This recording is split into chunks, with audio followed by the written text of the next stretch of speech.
made it to semifinals in the FTX Road to Miami. 4 players are left to fight for those 2 spots in the final. Richard Rapport takes on Wei Yi today, and then a big matchup between Aronian and Jan-Krzysztof Duda. And who do you guys think will make it to the final? I'll start with you, David.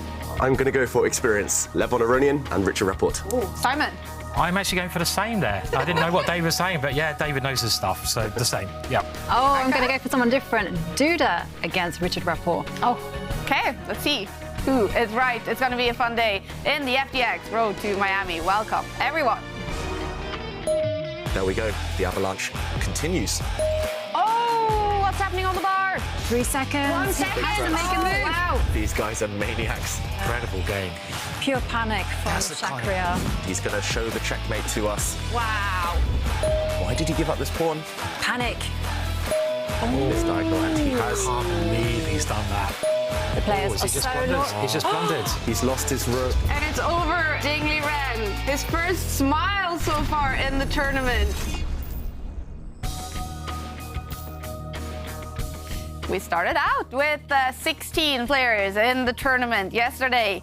Another 4 had to leave, and we are left with 4 tough players in the semifinals in the FTX Road to Miami. And the semifinals will be played just like the quarterfinals, matches with best out of 4 rapid games. And if they are tied after those 4 rapid games, we head straight into tiebreaks with Blitz and potentially Armageddon to decide who makes it to the final. The winner will take home $25,000, but in addition, the 2 players making it to the final will qualify for the next tournament, which is a major. The FTX Crypto Cup will take place in an esports arena in Miami starting August 15th. Only 8 players will be invited. And let's take a look at the tour standings. Dingley Ren and Pragnananda, they played the final in the previous tournament, and they have qualified. The 2 players making it to the final in this tournament will also qualify. And in addition, the 2 highest ranked players on the standings will be invited. That will definitely be Magnus Carlsen and Jan-Krzysztof Duda if he does not make it to the final in this tournament. If Duda does make it to the final, well, then that spot will go to Liam Le. But for Richard Rapport, Wei Yi and Aronian, well, they have to make it to the final to be sure to qualify. If not, they have to hope to get one of 2 wild cards for that major. And all our 4 semifinalists, they had to go through some tough semifinals, quarterfinals yesterday to make it to the semifinals. Here we go. The race has started. Things are really going to heat up over the next few moves. But if you're not quick, then this pawn drops. Oof. Very exciting position here. I mean, look at this, 1 square from queening both sides. Both of them. Look at this. It is a check. And now white makes a queen, defending the corner square. And miraculously, both sides made queens, and the queens have both disappeared immediately. We'll see a really nice finish here after rook takes pawn. And the black knight is trapped. White's pawn runs through and wins. 1 slow move from Giri, 1 false step, and those pawns will win the game. Oh, he's found it. Wow. Brilliant move. Yeah. Finding that is incredible. And, okay, the white queen is back on that cursed square on a5. The queen is trapped. Yeah. Do you think Giri's spotted it? Suddenly, Yeah, look, he's barely breathing. He wins game 3 to take the lead in the quarterfinal match against Anish Giri. And look at Anish, heartbreak. 10 seconds each on the clock. Yeah. And if Sam can just swap off queens, you'll be okay. Okay. Great move. White's queen breaking through, utilising a pin. Checkmate looks like it's coming, surely. Where is it? There it is. The bishop will drop back. Beautiful move. Yeah, and how do we put the finishing touches on this one? I think it's going to be over soon, isn't it? Yeah, he doesn't even take the free queen on offer there, Wei Yi. He goes for checkmate instead, and we have a result. It's over. Look at Wei Yi. He is relieved. He is probably tired. It's been a long day. Fair play to Jeffrey. He's making it difficult for Richard, not giving him an open goal to shoot at. And Here it comes. that's the killer. Yeah. Swapping the queens off and winning the game. There it is. It's over. Jeffrey Chong leaves his chair and he leaves the tournament. He is knocked out by Richard Rapport. Well, the youngsters, they did so well in the preliminaries, but yesterday, I guess experience showed to be the most important. It did seem that way. Every match was really close in the quarterfinals, but those younger players, when the nerves were at their maximum, they did seem to crack slightly. They had their chances, they could have gone through, but the young Americans, for example, Sevian and Zhang, close, but not close enough in the end. Yeah, let's take a look at the results from the quarterfinals yesterday. Wei Yi, he did eventually knock out Samuel Sevian after a tough match. Samuel Sevian, he did win the preliminaries, but knocked out in quarterfinals. Richard Rapport in Blitz tiebreak knocked out Jeffrey Zhang.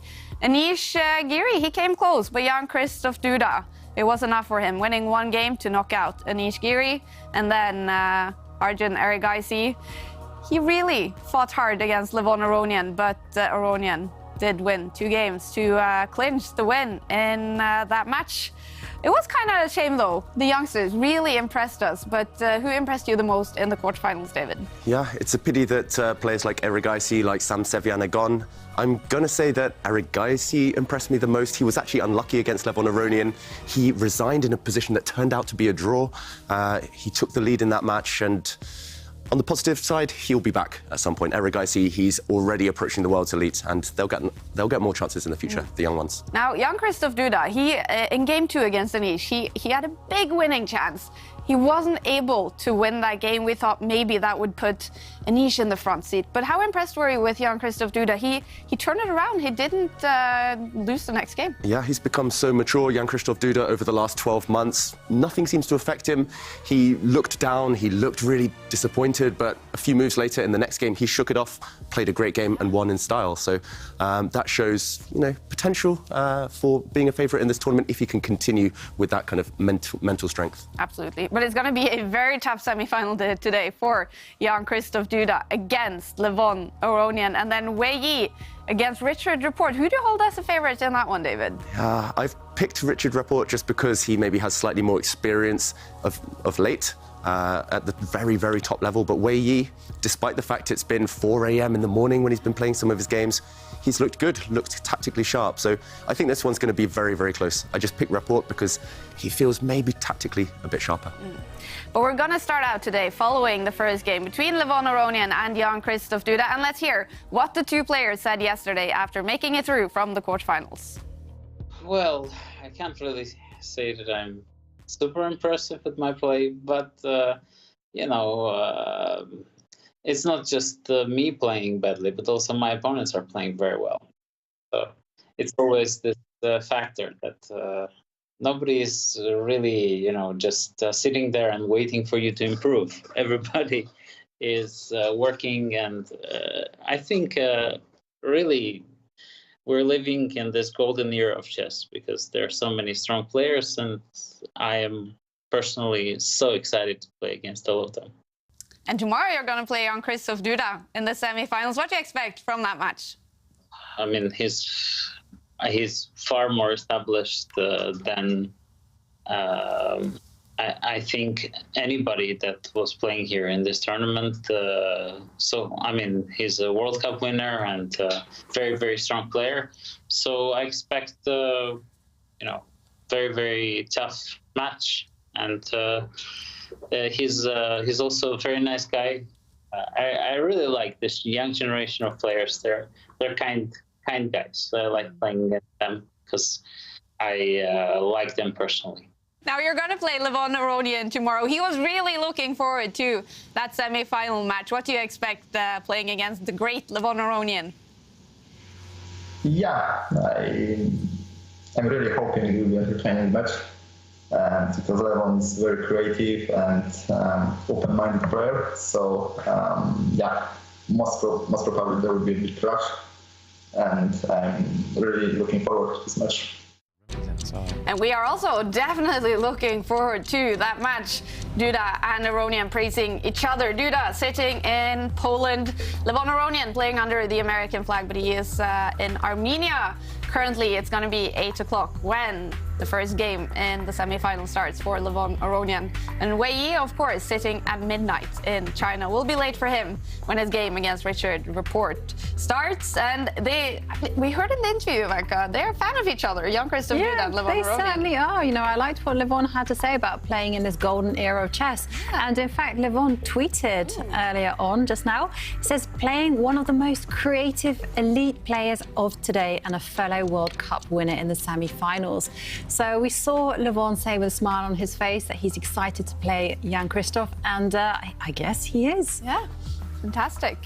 And Jan-Krzysztof Duda, it's going to be a big day for him today. If you take a look at the head-to-head score against Levon Aronian, look at the tour rating. Jan-Krzysztof Duda, if he wins the first game today, he will take the #1 spot on the tour ratings. We have been talking about it for a few days. Do you think this is the day, Simon, when Jan-Krzysztof Duda will pass Magnus Carlsen on the ratings? I don't think so. I mean, I was really impressed with Aronian yesterday. I mean, I thought it was an incredibly hard match against a really informed player. I mean, saying that, either of these guys could win. They're incredibly strong. You also just mentioned that tweet, and Aronian is so nice, isn't he? And at the top level, they're all so nice. Just a bit of a pity, really, isn't it? I was just thinking, like, you know, in boxing, they're like, I'm going to kill you, I'm going to kill you. And then, you know, you get them squaring up and they're like, ugh. Wouldn't that be a little bit more entertaining if we got a little bit more rah, you know, maybe? But they're really nice guys, so you can't, you know, so, OK, it's understandable. But it's going to be a very close match, though. Very exciting. And they are really good guys, all of them. Jan-Krzysztof Duda, he has made a huge leap into the world elite over the past year, and his biggest supporter is his mother. I was born in Krakow, and when I was 1, I moved to Wieliczka, which is a city nearby. Only me and my mom. My father died when I was 2. So actually my mom did a lot of job, not only to, you know, make me a human being, but also just, I mean, surviving, because it was a very difficult time for her.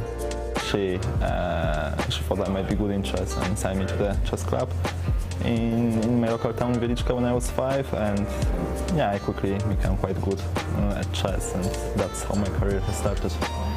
Jan-Krzysztof Duda is very grateful to his mother. She sacrificed a lot to help her son reach his potential as a chess player. Yeah, she was working, but was somehow managed, you know, to cope with also with my chess, and yeah, I traveled with her a lot. Actually, my mom spotted that I might be good at chess because I was capable of playing with one toy, for example, for a very long time, like a couple of hours. And she thought that, you know, chess might be good for me. Also, chess was known in my family because her sister, my aunt, was a former Polish women's champion. So, yeah, well, that's how it started. Jan-Krzysztof also had qualities that quickly made him one of the best Polish chess players of his age. I was very competitive, even in my youngest age, and I think I quickly became to pose danger for my opponents, winning quite a lot of tournaments. I dominated Polish Live Championships, so then I played under 18, and I was 12, I think, or 13, and I won it, and that was, I mean, that. And I moved to play more international tournaments, and also was junior world champion under 10 back in 2008 in Vung Tau in Vietnam. So yeah, a lot of successes. His biggest achievement so far came in August when he won the World Cup. Immediately after winning the final against Sergei Karyakin, he called his mother. Yeah, but obviously she was extremely happy. I mean, everyone was. It was kind of shock for everyone, including myself. And yeah, it just like a dream, you know. It's very special and kind of bizarre feeling, to be honest. And yeah, obviously, I mean, everyone was extremely happy. But since then, another big event for Jan-Krzysztof Duda. He also won the Oslo Esports Cup in May. That was so impressive how he just ended up winning that whole thing, David. He really is good in this online rapid format. Yeah, what a ride that was, this tournament, where he ended up winning, but it never looked that way until the closing moments of the whole event. And that seems to be the story for Duda these days, playing great in the online format, But it's never smooth, the journey. He always seems to get there kind of after a really, really treacherous journey, and he'll want to control the games more, maybe against Levon Aronian today. Does that tell us that he is very mentally strong? Also what we saw against Anish yesterday. Yeah, he's very kind of in the moment, Duda. So no matter how bad his position is, he'll find resources. He'll always look for the positives, as we saw yesterday against Anish, bouncing back from adversity. And here we go. The games have started. White pushes the queen's pawn, Aronian's favourite move traditionally. Which opening will we see? Nimzo India defence. Yeah, it's a Nimzo. Black's bishop coming out, pinning one of the white knights. And, okay, the classical variation. And a very strategic approach from Aronian. This one's gone out of fashion a bit lately from the white side. Black is supposed to have a few antidotes to this setup. Here, Black can bring one of the knights out. Black can just castle the king. Black can capture a pawn in the centre. Lots of options. White just wants to fianchetto his bishop and then get the king castled as quickly as possible. It's always kind of, I always think of it like a hybrid, this opening. A Nimzo Indian and a Catalan mixed up all in one. Simon, Jovanka, what do you think of this opening choice by Aronian? Yeah, I guess he's going for a more positional approach, which I think is correct against Duda. Duda's very sharp, loves attacking, and I think there was a lot of battles. Kasparov, Karpov went there in maybe the '88 World Championships or in this opening. And this is all theory so far, and we see that Black now, capturing there, going to double the pawns, but White does have this lovely light square bishop, and Black's got this horrible light square bishop. So this is one of the positional reasons that White plays this line. On the other side, White's going to have double pawns. So, but there's been what, tens of thousands of games in this, or thousands at least. Yeah, there's very, very popular, and now White has reached a crossroads. This is why Levon Aronian has taken a pause. You can actually capture that bishop with the pawns, double your pawns, as Simon suggests, but it's also possible to capture that piece with a bishop.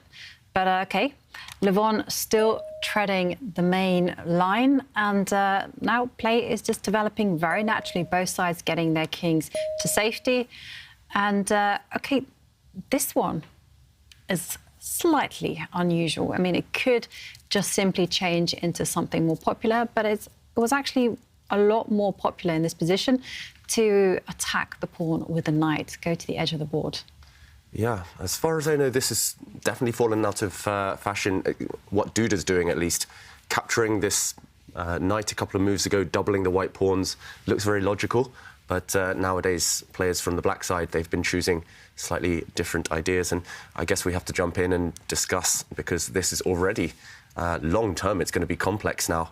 It's all about these pawns. Jovanka, you mentioned already on the last move, Black could go and start attacking the front of the doubled pawns. This one's really hard to defend, often in the Nimzo Indian defence. And already, White might be asked to sacrifice this pawn in order to get some dynamic compensation. Instead, in the game, he's pushed a pawn forward. These guys are still weaknesses. The black bishop maybe wants to come out and attack this pawn at some point. And Levon Aronian, I was about to ask, what should he be playing here? He needs to be energetic, right, to compensate for this structural weakness. So he jumps in with his knight. Very concrete, very kind of direct from Aronian. Looking at this knight now with his bishop, that's why the knight swapped itself off for a bishop. And, OK, a trade of knights on this square.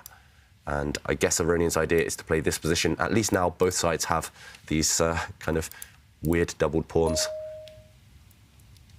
Who's this going to favour? It's not clear to me, to be honest.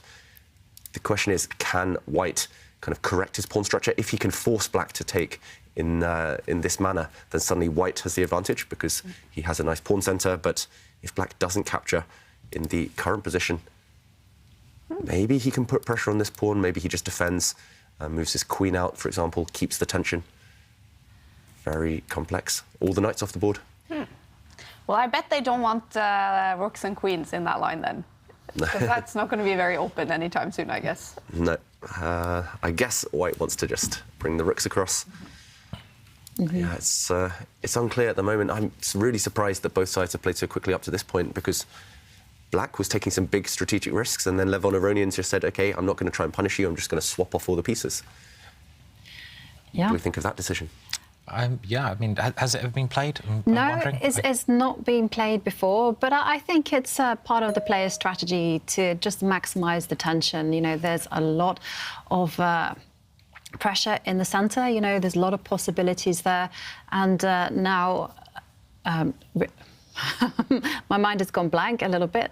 Aronian, it's Duda. This is I was just kind of a bit put off by Richard Rapport's face. Say that again.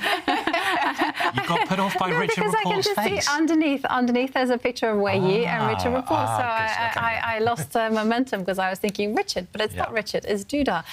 Stepped forward with the Queen. And there we see the players getting ready. And, you know, earlier on we talked about the semi-finals. It's all going to be about mental strength. It's also going to be about drama and what they're going to bring to the chessboard. And, you know, the heat is on, the party's getting started, and this is like the perfect time to launch our selfie competition because we want to know how you at home are watching the tour. And there is a prize up for grabs. So one lucky winner will win 1 year's Chess24 premium membership for free. And of course, as always, you can tweet us your selfies, remember, in landscape mode, using the hashtag ChessChamps, and we will feature them on the show. Absolutely. Love seeing your selfies. Yeah, we love seeing selfies, and personally, I love seeing queen exchanges. It means we'll go down to an endgame, and the players will grind it out. But what do we think of this offer of a queen trade? Does black say yes, or does black run away? If you capture the white queen, you double another set of pawns. Yeah, I mean, I think in these positions, it all depends whether black can play bishop to a6 at some point. I think he has to exchange queens and he has to play this move. Without this move, black's just going to be very defensive in a bad position. And we're going to get actually lots of simplifications here over the next couple of moves. And I think it's going to be clear to see very soon if, I'm sure it's white who's pushing for an advantage, if white will be able to get an advantage out of the opening. And, OK, black's playing a very natural move there, bringing the rook to d8. He played that very quickly. Again, David, you're mentioning how quickly they're moving. It's one of those positions where, come on, maybe just slow down, because if you play it a bit quickly here, it's going to be a very simple position where you could just be worse. And there are other options there. You know, you could attack the bishop there, surely. That looked much more natural to me. So I'm wondering, you know, that last move, it might be OK. But what happens here? I mean, white's got 2 pawns on pre. It still actually seems OK for black, doesn't it, at the moment? I think. So, yeah. White is temporarily a pawn up, so Levon will be looking for ways to consolidate that. I'm not really sure how, to be honest. Like you say, there are 2 pawns attacked in the current position. If we jump in, just to show what's happening here, white did win a pawn on this square. But as you mentioned, bishop takes pawn, big threat, and pawn takes pawn, followed by a rook recapture. Lots of pressure on this pawn in the centre. And the only way I can see to defend both is to, there we go, the Irish pawns, tripled pawns, but at least temporarily white is 2 pawns up, and black can only gain 1 back at a time. So you can capture this pawn, which actually looks very tempting, because the black bishop gets into the position, attacking this guy. The other option would be to play pawn takes pawn on this square, but white could just retreat the bishop, and suddenly no captures. Because this would lead to a really bad rook and pawn endgame for black. Just a pawn down, and white has an outside pass pawn, potentially. So I guess this is possible, but then he would just flick his bishop back instead. Wow, he goes for an approach I hadn't considered, to be honest. In this position, he just says, OK, I'll be 2 pawns down, I don't mind. Just going to sidestep back where he came from. That's really interesting, Simon. You mentioned coming to this square 1 move ago. He plays it now. I guess all the targets lie here. But it does allow this move. I think just a couple more moves, David, and we will be able to give a very good verdict. Like, OK, probably here, white's going to play a4, and we can slow down now. And like, if anyone's got an advantage, it must be white, because he's got that extra pawn, which gives him an extra tempo to do something with, like trying to get his rook into the game. But, of course, there's a lot of pieces being exchanged here, so a draw must be something that comes to mind as well, right? Yeah. Rook endgame, it will be level number of pawns. Duda didn't actually take this pawn yet. He just doubled up first. He will take this pawn next. Yeah, as you say, Simon, it should be a draw with best play. Remind me why we picked this game? But is it so easy? I mean,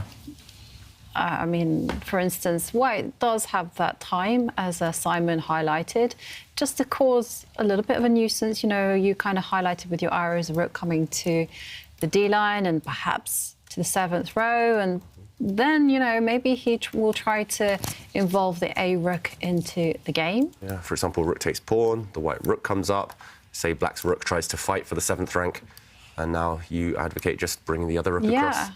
Yeah, potentially. I guess it's hard to imagine black being in too much trouble if the king, for example, just steps across. The king will try and come across and evict the white rook from this strong square. Yeah, it doesn't seem like anything to me, really. Yeah, I mean, black doesn't really have any weaknesses, does he, except for the activity of white's pieces, and it's going to be very hard to win this when you don't have a weakness as black. This is kind of the only idea which white can try, I think, to get a rook active. OK, he's gone. He's gone with this move here. Interesting. OK, so this is actually maybe a clever way of doing it, right, David? So, yeah. Defending this pawn, if it's captured, then we would see a rook trade. And now white does gain a bit of time because suddenly there's a threat of checkmate on the board. Black's king is actually trapped. And if you take a time out to deal with that, say the black king moves towards the centre or gets some breathing space, then white does get the rook to the 7th rank. This is the key. You need the rook now to hit this pawn. So if you win this pawn, some chances, very good chances for Aronian. Very clever move there from Aronian, I think, because he now obviously has the opportunity, if he gets one more move, to defend that extra pawn, you know, a minimum, or to bring the rook to the open file. So, yeah, there's actually, you know, just, I missed this move, but this is going to ask some questions to Duda, whether he can keep the balance here. I mean, everyone's great at endings at this level, but Aronian just has so much experience, doesn't he? Yeah. I've seen him win so many rook endings against 2800s even in the past, and well, maybe not 2800s, there's not many of them about, but 2700s, let's say. I remember him playing Magnus in some rook end games. And playing, and he's very, very, he's up there with Magnus as one of the best end game players around. So maybe there's something here. Maybe a little nibble, as we say. What is the most common endgame? Rook and pawn It's rook endings, ending. by a mile. Yeah, because they start in the corner, don't they? And they're like slugs, really. You know, they come into life later on, but they just creep around in the corner for most of the game. You know, just doing nothing, and then off they go, like now. And they're very, very powerful in the ending. So yeah. I do say all rook end games are drawn, but yeah, hopefully not this one. We'll see some action. Quite like that tweet there from Grandmaster Blunders, who says, "I'm working." And keep those selfies coming in. Remember, there is a prize up for grabs: 1 year Chess24 Premium membership. Absolutely. Yeah. Right. Well, Duda is definitely thinking 2 minutes on this move. So is he now looking at, should I take this into something drawish? I think a rook endgame is going to be a draw, or do you think he can find something? Yeah, it's difficult. As Simon mentioned, there is this kind of flaw in the plan. If you go and regain your pawn right now, if black does capture this black pawn, this white pawn, as we just showed. So if you don't take that pawn, if you just sit, maybe, for example, bring the black king towards the centre, you're basically saying, I'm going to be a pawn down for the next 20, 30 moves. And yes, it should still be a draw because black's rooks are active, attacking pawns. The white rooks will be passive, defending pawns. So probably it's just a draw. But from a kind of psychological point of view, do you want to sit there a pawn down, knowing that you are the one fighting for the draw? You are never going to win the game. So it's just Duda, I think, having that kind of chat with himself, that philosophical chat, and he decides, okay, I can't grab the pawn back. So Aronian's going to be a pawn up for a long time now. But the black rooks do control a whole bunch of squares. White has a lot of weaknesses, to be honest, as well. Yeah. Even if, OK, the rook comes across, even if the white king tries to centralise later, white has an isolated h-pawn. Yeah, it's going to be difficult to win this one for Aronian, but he is the only one who can win it. But I think Lev is being very sneaky with his rook moves. You know, he's overprotecting the pawn standing on b5. And, OK, he quickly plays the move that I was thinking. And now, I mean, isn't this a little bit uncomfortable? Maybe. And Duda says no. No. Duda doesn't seem scared, does he? He's not. Okay, look at him. You know, the light is shining on his face. It's always a good sign. Yeah, and the light shines on the righteous. And on Duda. And the problem for White is, OK, after this pawn trade, everything's just disappearing, and Black is going to take one of the white pawns now. There we go.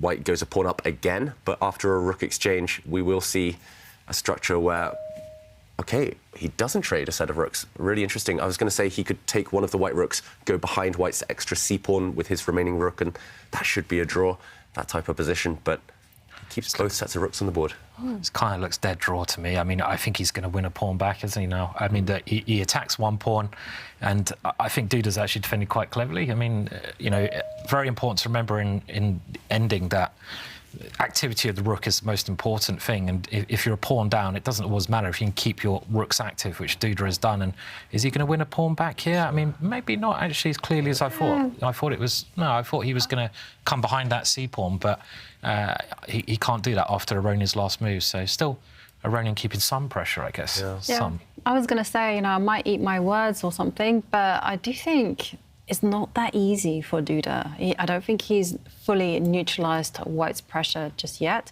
And by pressure, I mean, basically, White just has to hold the position tight, defend the pawn that's under attack, and at the right time, bring the king to the defence of the weak pawn, and then he will be able to release a rook. The problem is, anytime your king centralises, this is a huge weakness on the h2 square. So first, Black's rooks are just too active, hitting the e2 pawn now. And if the white king steps across to defend, yeah, Black goes on the attack against this guy, isolated and a weak pawn, simply. So I guess White has to step this pawn forward, but suddenly this Black rook is so strong. I can envisage, for example, OK, he does move his king across, but I could envisage the Black pawn stepping forward. If we see a trade on this square, suddenly this is a check. Suddenly Black's rooks are really creating some menacing threats. So, yeah, here already the evaluation bar is slightly in Black's favour, despite being a pawn down. So if we go back to the current position, is it because of a move such as the rook coming across? Is it because Black can, for example, bring his rook to this file? Does he push a pawn just to open up lines for his rooks? Either way, it feels like Black is doing decently. The problem for White is this pawn's so far away from pushing. Even if you push forward, it's going to be hard to defend this pawn long term. White's rook, meanwhile, is so passive. Feels like Duda should be OK. Still, as Jovanka mentioned, some accuracy required to win back your pawn or kind of simplify things favourably. But he is capable, Duda, and he's got so much time, nearly 10 minutes, to find a key move. OK, he does bring his rook across. That's slightly surprising. Just waiting. What is the idea there? I mean, his rooks are still so good. I mean, this is where his compensation is, Duda. I mean, White's rooks are not great, but yeah, you're right. That move is a little bit mysterious. It doesn't have a clear idea, does it? That I can see. And he just wants to attack this pawn and win it, I guess. Yeah, maybe keep it as simple as he can. But do you think, because some of the lines that David highlighted actually seem to be very uncomfortable for White, maybe he's kind of not in the mood to kind of put pressure on Lev, and instead is deciding just to equalise the game? I think he'd love to get a draw here and just get this game out of the way, and Aronian's probably, you know, feeling it's probably a draw, but he's going to keep playing. So still something there, isn't there, for White? Because you do have that pawn. I mean, yeah, I'm still trying to find the right move for Aronian here. It's not easy, is it, to see how he can defend that pawn? Because if he loses that pawn, they can shake hands straight away. Even if Levon has those double pawns, that doesn't really matter. Yeah, not right now. I mean, if one set of rooks leave the board, it won't be a factor. For example, if White just makes... OK, I guessed the move correctly. That's good. But for example, OK, White's idea is to drop his rook back and defend this pawn, but even if he just lets it go and we see a trade, then this set of doubled pawns is not really a factor because they can easily be defended, both of those two pawns. They would be a real issue if Black, for example, had a knight or a bishop around to jump and attack or utilise these weak light squares, but that's the problem with rooks. You can't really utilise weak squares like you can with minor pieces. So, yeah, if that pawn disappears, then structurally, this is not an issue for White.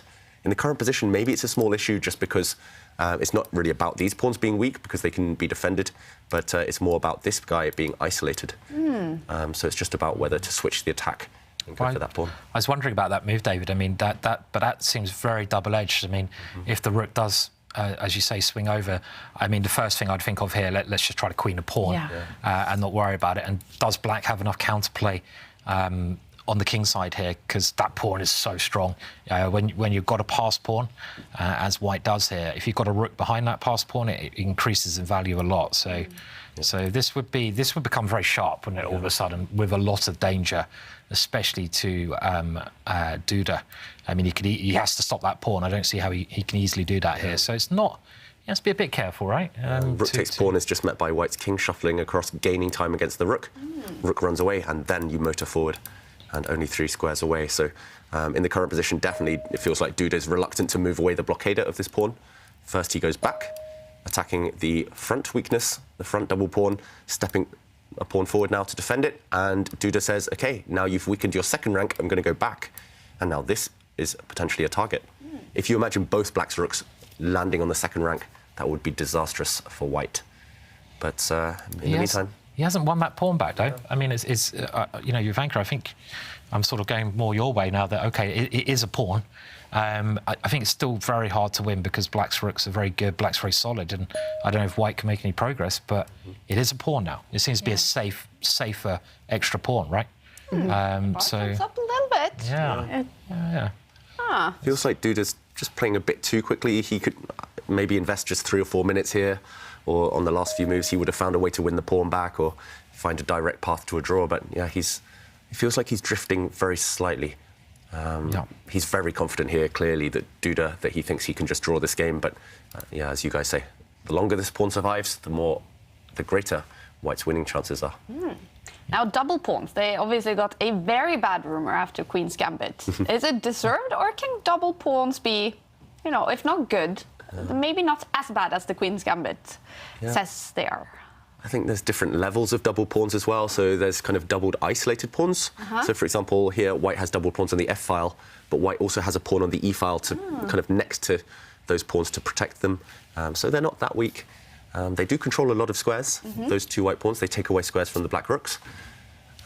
We saw yesterday, it was in a game from Richard Rapport where he won very nicely. He had double pawns as black, but they covered so many central squares that actually they were really a strong point in his position, if anything. So I think double pawns are only weak if they can be attacked, or if it comes down to a pawn race, then kind of having 2 pawns on the same file is a bit clumsy.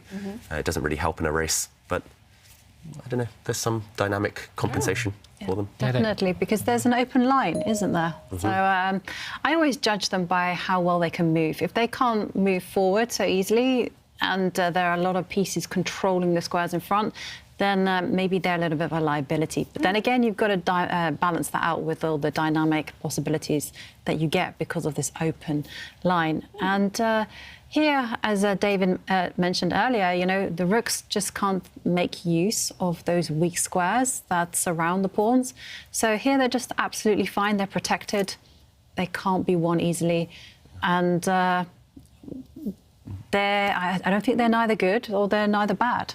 Normally, when you get double pawns, you often get something else in return anyway. So here, by getting the double pawns, Aronian actually won a pawn in the process. So he's 1 pawn up. He would rather be a pawn up with double pawns than level material without double pawns, if that makes sense. And often, in order to double your pawns, your opponent has to, for example, trade off a bishop for a knight, so you get the bishop pair, or you get something, like Jovanka says, you get an open file in return. There are often kind of extenuating circumstances.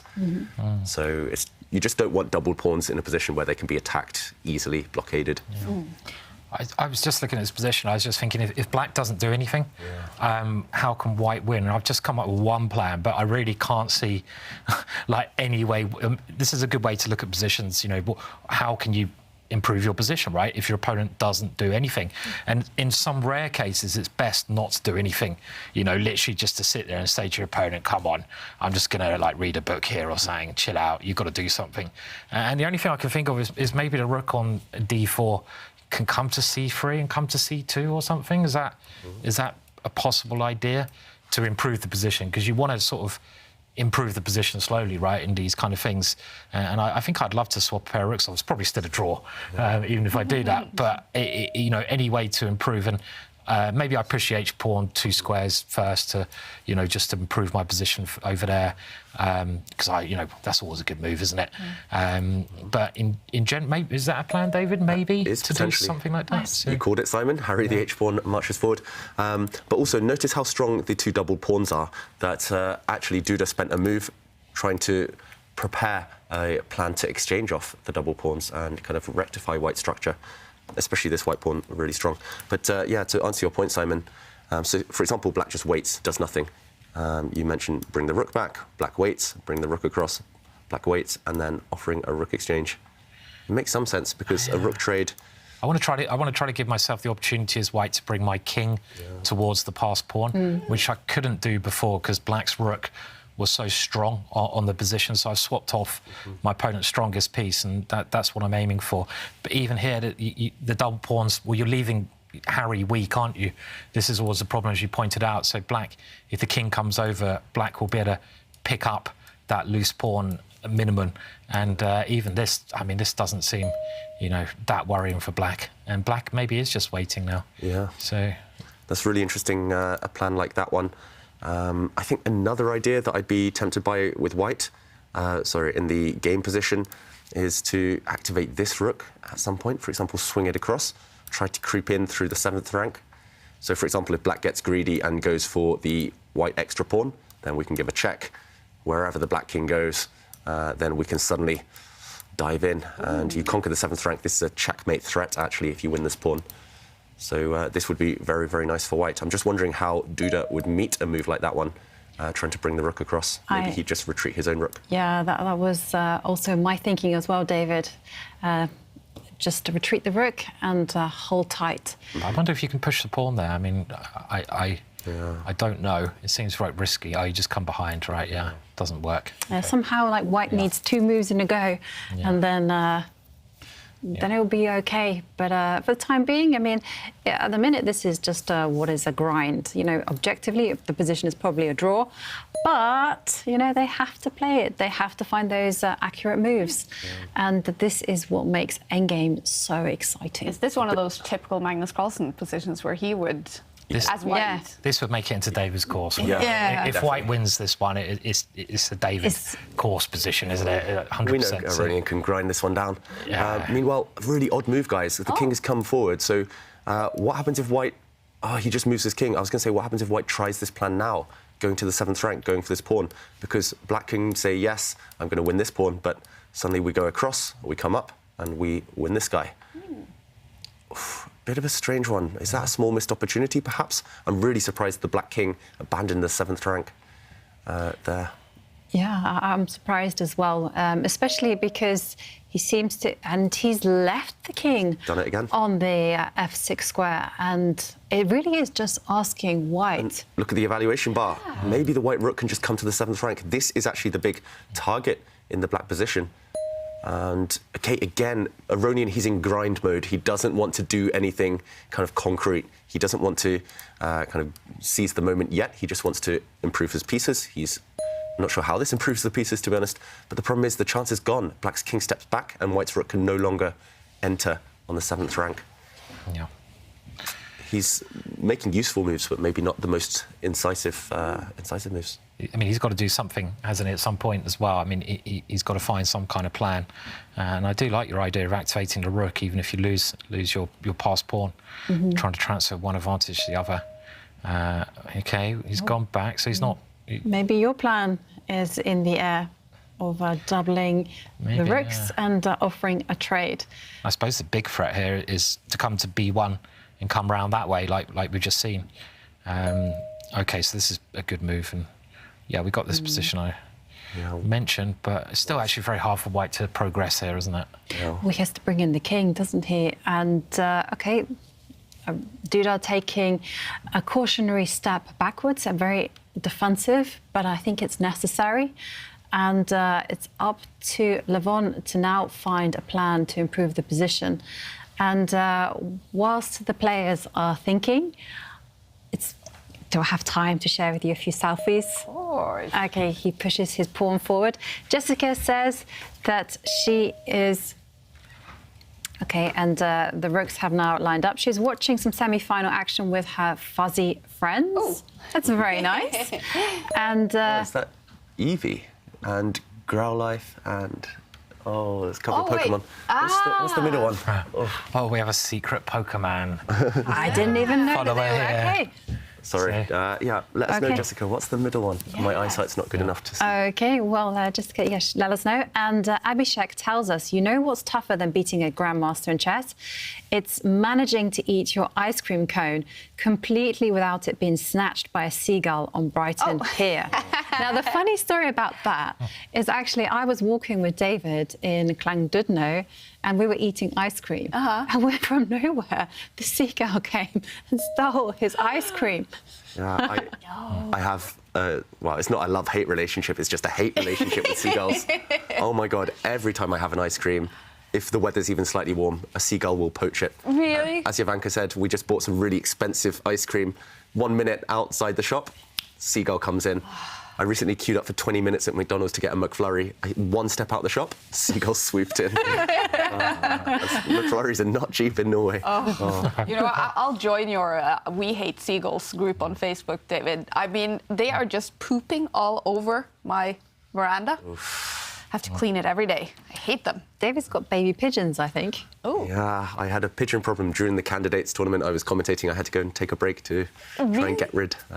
They'd laid an egg in my gutter. No. Yeah, it was a bit sad. We had to move the egg, and the pigeons were a bit upset. But yeah, these birds in the summer, they think they can get away with anything. But also, Abhishek in that tweet, Brighton, that's pretty much my hometown. Yeah. I lived there for 5 years as well. So yeah, down. Nice part of the world. Yeah, Is so that it's good. like a nice summer city in England? It's a good place to have fun. Yeah? I reckon it's better than London. I'm going to say it. Yeah, I reckon it's a better place. Everyone goes to London, too busy, too hectic. Brighton's got loads of little lanes, great pubs. It's really cool. Yeah, Brighton's a great place to go. So yeah, don't know. Do you agree? London or Brighton? Oh, Brighton, every time. Brighton. Yeah. Come on, actually, Brighton football team, seagulls. And meanwhile, let's go back to the game because, well, Duda has played this pawn move. I mean, is this just completely neutralising Levon's attack, or is it just one step too far in the defensive? I mean, it feels like he's going through an identity crisis in a way, Duda. At first, he wanted to go active.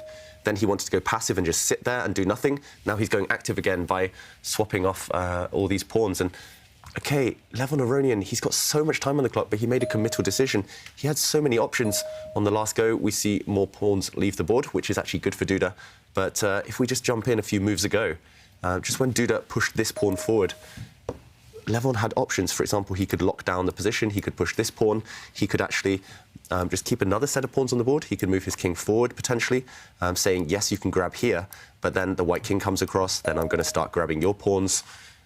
I don't know, to me this looks good, but yeah, so many options. I'm not sure which is the best, but he just very quickly took these pawns and very quickly moved forward. I mean, if we compare the position, David, you know, that first move, I mean, just pushing the pawn one square forwards, like h5. If we go back, and then we could get the same thing as in the game, but maybe then that pawn's going to be weak. But I think generally you want to keep pawns on the board, right? Generally, if you want to win, you've got to keep more pawns on the board. The way the game's going, I mean, there's not many pawns you can queen.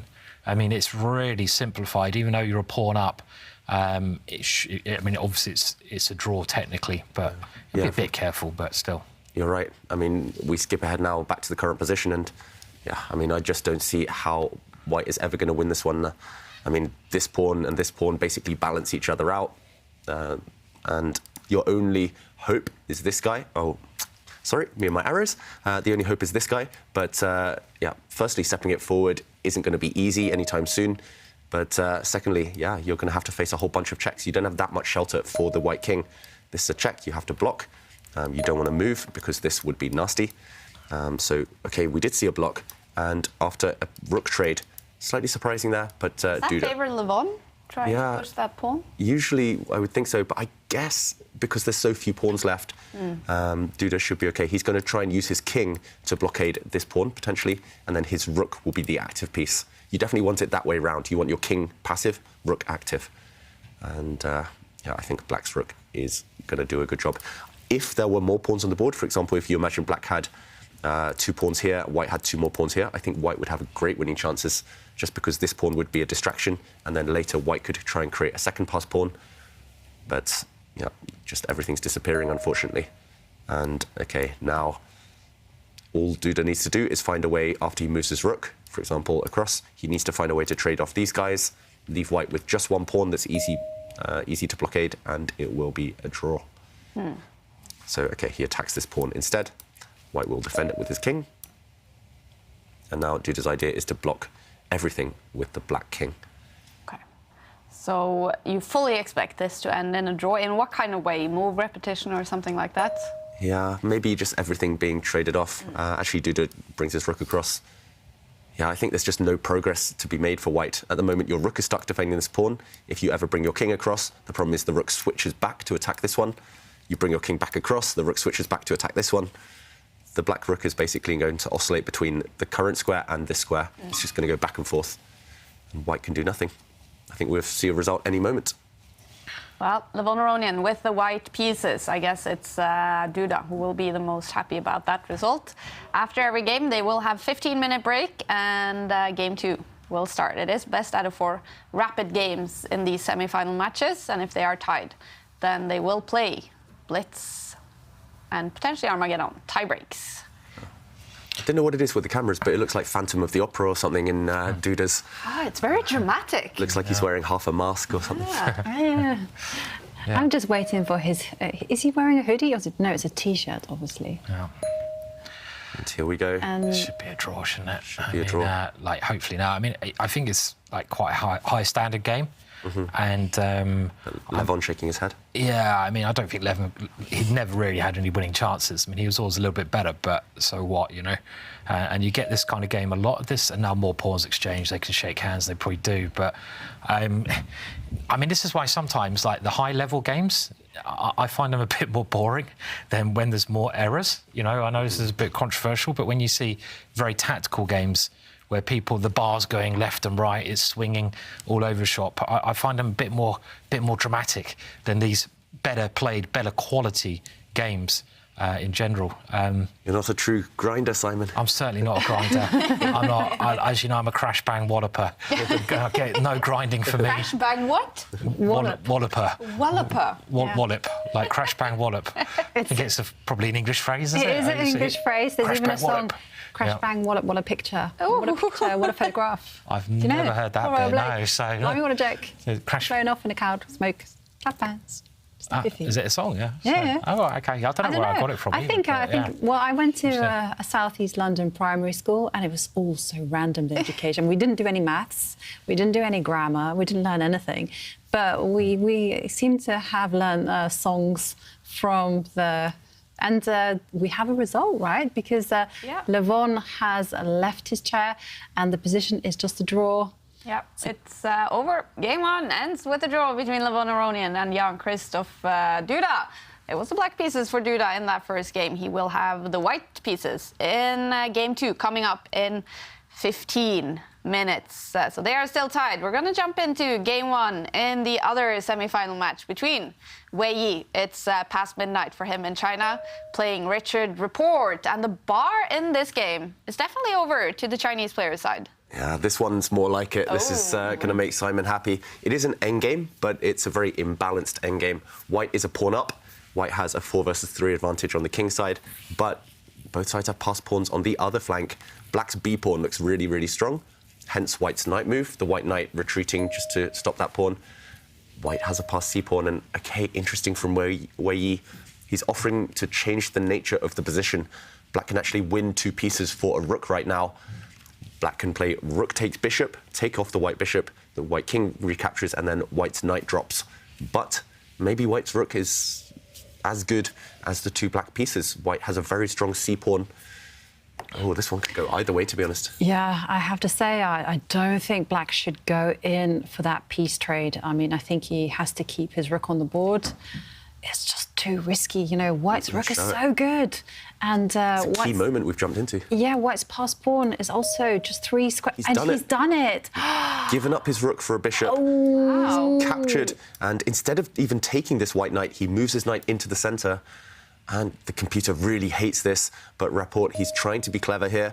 What a move he's just played. This is a pin. It looks like White's knight's about to drop, but White's just dropped his rook back, capturing a pawn. And the problem is, White has 2 pieces attacked. You can only take one of them. If you take the rook, suddenly the black knight drops, and White is 2 pawns up for nothing. Can we see Richard's face after that? Yeah, we'd love to see Back to the players. Because did What he a miss move. this move? Must have missed this move, surely. That was Yeah, a he genius looked move. surprised. Yeah, he looks absolutely shocked. Yeah. Yeah. He did not expect that. And Wei Yi surprising us at every turn. I don't think we had him as a favourite in this match at all. He's really, I mean, he's one of the players like Argent, who I think one of you mentioned that over the last year or so has really improved. You know, I mean, obviously it's much harder being a player from China. You don't actually get the opportunities to compete abroad as much as some of the other nations, but you can see in these events he does so well, and he's so sharp. He doesn't miss anything.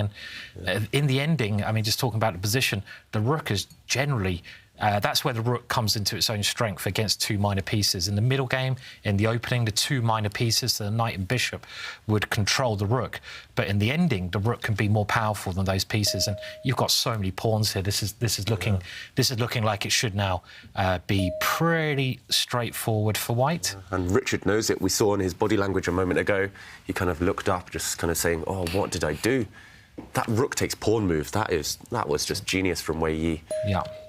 I've played him a couple of times myself. One time I managed to neutralise him by taking all the tactics out of the game and win. But the second time, he found a tactic similar to that. And then he played, I think it was 12 kind of only winning moves in a row to beat me. He spotted every single top computer move. And I was powerless. And maybe Richard's feeling equally powerless right now. The black king, at least, is going to try and wander over towards the white pawns, but the white king's coming too. Yeah, like you say, Simon, I mean, the rook kind of controls the 2 minor pieces anyway. He's just repeating the position to gain a few seconds on the clock. Now the white king will come. But, yeah, White has 2 extra pawns. That could be potentially decisive. 2 passed pawns will be too much for the black pieces. Yeah, if you can just create another passed pawn, which you should be able to do when you've got a majority. If you look at the king side, there's 4 white pawns versus 3. So you just at some point can advance your pawns, try to get a pawn that can become a queen. And the other way you can try to win this, he's showing, is just try to get your king into the game. Yeah. Get your king as active as you can. And there's a very easy winning plan here, actually, isn't there? I mean, maybe we get a chance to show it, but you can get the king into the game and chase the bishop. It's got to be over now. So, yeah. If you can move the king across, chase this bishop away, then the black knight will drop. The bishop's the only defender of the knight. Likewise, you could, for example, if black had done nothing, you could move your king forward and then go and attack the bishop with your rook. Hence, Rapport deciding in the current position to drop his king back, but now a check, and this is really awkward for black. You're hit. If you go forward, then you are really hanging by a thread on the 7th rank.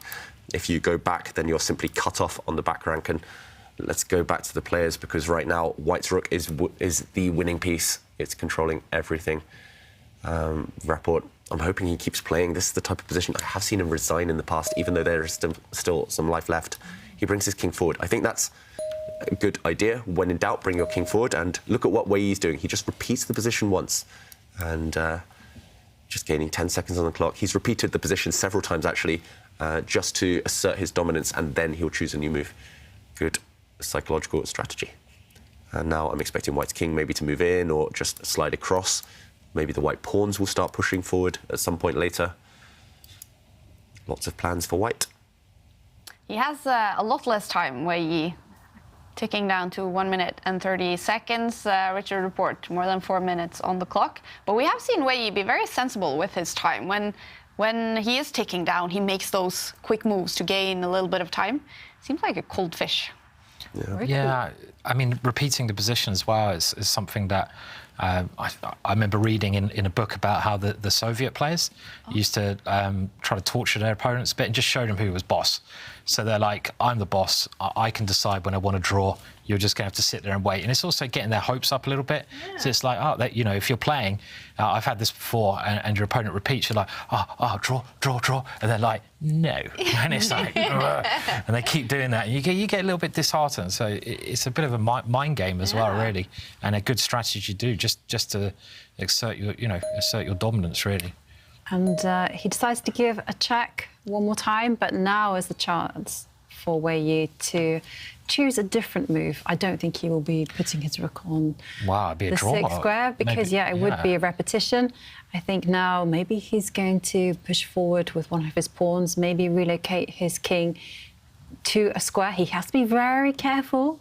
There is one trap in the position. If he puts his king on c4, that would be a bad move, because the knight will come to the edge of the board and give a check, and that would be a fork. Yeah, that's the key. When your opponent has knights, put your pieces on opposite colour squares. Knights can only attack 2 pieces at the same time if your king and rook are on the same colour.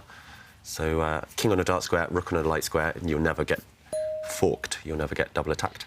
Still a bit of work to do here. I mean, I assumed it'd be quite easy, but the more I'm looking at this, I'm like, OK, well, you know, you've got to try to get a passed pawn on the king side, but that's really not easy to do. And I'm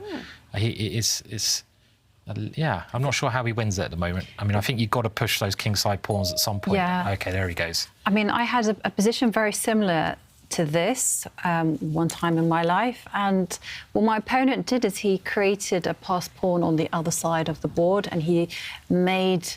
I was defending with the bishop and the knight. He made me stretch with those 2 pieces and try to defend 2 weaknesses on different sides, and it was just impossible in the end.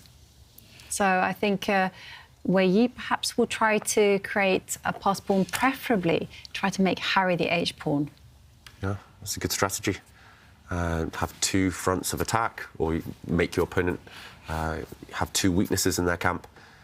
I'm wondering what happens now if, for example, black's bishop comes down to the bottom of the board and starts attacking this white pawn that's just moved.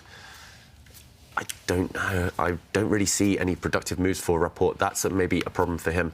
And meanwhile, Simon, you mentioned that strategy of repeating moves. I was doing a quick count there. Wei Yi, he's repeated a position twice. He's done that 5 times. Which, torturous. So, yeah, Rapport maybe 5 times. He was like, we're about to repeat for a 3rd time. We're going to draw. 5 times he's been, oh no, have to still defend. Yeah, read those books about the great Soviets. Soviet players, Maybe School of Chess learning from the Russians. But you know something? It's actually really popular these days. I mean, I think they're learning it from computers, actually. Because when I was doing commentary in Norway Chess, I noticed Wesley was always doing this. And where he could, he would repeat the position twice, and then something different. And I was like... you have to be careful. I mean, I remember I had a bit of an argument with an arbiter once, and surprise, surprise. Yeah. And, That was good. I was only about 10 years old, but I started young, you know, naughty little kid. And, the position's changed a little bit there. But I didn't realise that I thought when you repeat the position 3 times, it has to be in a row. So you have to go it has to repeat in a sequence.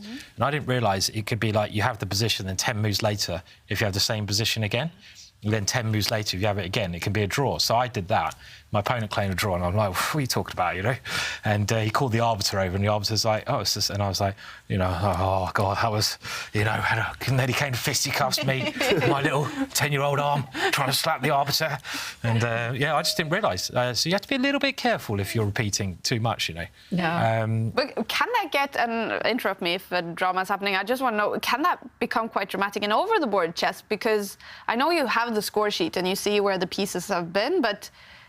I mean, to remember, the position has been like this 3 times. You have to sometimes actually have to play through it to see if it's correct. You have to really check the score sheet as well. It's actually when having written moves can help you, because you can sort of see, have I had this before? And it's easy to forget, right? Yeah. Well, it is, because if you're playing a very long game, you have to be very alert anyway. So I wasn't that time, but that's how arbiters check things, Kaja. They do.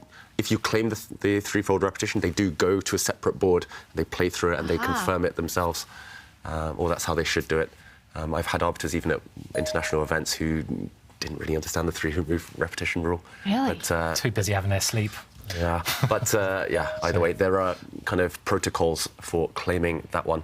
Meanwhile, the position has changed significantly. Yeah, I mean, I'm thinking that Richard has made great improvement in defending and holding tight his position.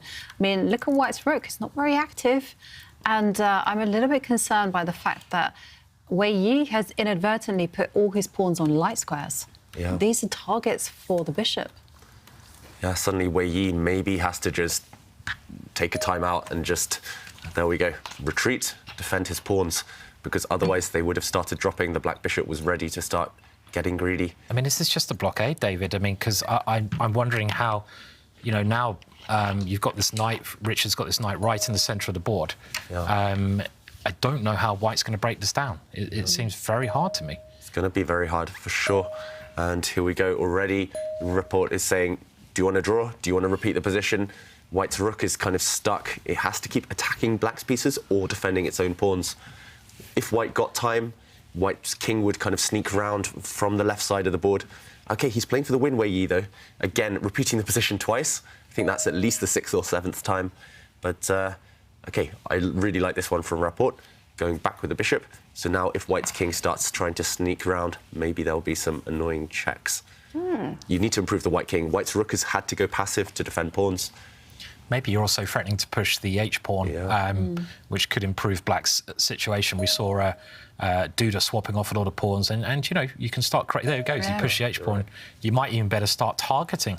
You know, this could go wrong for White. It could go wrong. It's unlikely, but this exchange certainly helps black. What he's done on the king side, just giving black this stable square, that's what minor pieces love, right? That's why earlier we thought White was probably winning, because black's minor pieces weren't protected by pawns, they weren't anchored. But now look at black's knight, it's just a beautiful piece. Great play from Richard. We see it again in the ending, and this is going to be a common theme from Richard throughout the tournament. No matter what he says in the interviews, he's played some brilliant endings, and you know, if he defends this one, this is a great save. He can, I was going to say Carson-like, really. Yeah. Yeah, he is a great player, Richard Rapport, even if he refuses to say so himself. Now there's a big threat on the board. Black was threatening to give a check, a fork, the king and rook. And this is probably why Wei Yi is going to repeat the position a bit and try to get some extra time on the clock and then find a different plan. I mean, he's going to gamble and just keep the game going, because it would be so tempting at this point, with only 20 seconds on the clock, to bail out with a draw. OK, Richard's the one who doesn't want the draw this time. Instead of going back with the black king, he just blocks. But black's bishop temporarily a bit stuck. And now White's rook is going to get driven off the 7th row. Black's king is coming to the c8 square to attack. No more forced draw for White, so Wei Yi, no safety net for him anymore. He gives a check. Maybe this is the safety net. If he wants to repeat, he just brings his rook back to pin the black bishop. We've seen Wei Yi, though. OK, I was thinking he's going to play for the win somehow. He's really determined. I mean, I think it's time to probably start thinking about that draw, to be honest here. I mean, I think it's just such a pity for him, because he found this kind of genius idea earlier to get this probably winning endgame, just unable to finish it off. Yeah, just what Rapport has done is kind of just illustrates perfectly. It's like a model defence when you have minor pieces against a rook. So what do you think right now? Will this end with a draw? Will it end with a winner? I mean, there's 30 seconds for Wei Yi. Yeah, it should end in a draw at this point, but Richard, look at this. He doesn't want to repeat the position. He's the one suddenly, he's sensing a little bit of weakness, a little bit of nerves from Wei Yi. It has been drifting for Wei Yi a lot. White's pawns on the king side are very weak. So, yeah, this reminds me of what Magnus Carlsen once said, just be a shark. If you sense even a tiny little bit of blood in the water, swim towards it. Make your opponent suffer. Yeah. And making your opponent suffer. Do you remember yesterday in his match against Jeffrey Zhong? OK, even though he'd been losing for a lot of the game, they actually played out a 140-move draw. Just because Rapport decided, OK, he had an extra piece, he was going to torture his opponent for as long as he could. Jeffrey had the extra piece in that one, I think. Oh, right. But now the white king can come in, David. Ooh, Simon. Oh, he went the wrong way there. We have to show this on the board because this is how cunning, how sly Richard Rapport is. Nigel Short-esque. Yeah, if White had marched his king in, it looks winning for White. It looks like you're about to march towards the pawns, but yeah. Whoops, checkmate. You get trapped in the centre of the board. It's quite a rare pattern. Yeah, it is. I mean, I mentioned that Nigel Short as a famous example where he was pushing to win a game and he walked into something very similar. You can get checkmates and endings. That's something people forget sometimes. It does happen. Yeah, so if we go back to the current position, he didn't walk into a checkmate, but suddenly White has to be really careful. The bishop has come in. I was about to say it could, and suddenly the bishop's going after this pawn. This is a lone ranger. If this pawn drops, disaster strikes for White. But it is playing with fire because, you know, White is still a pawn up, and there is the possibility to, if you move the king, to actually sacrifice a pawn in the middle of the board. But not now, not now, he's retreated.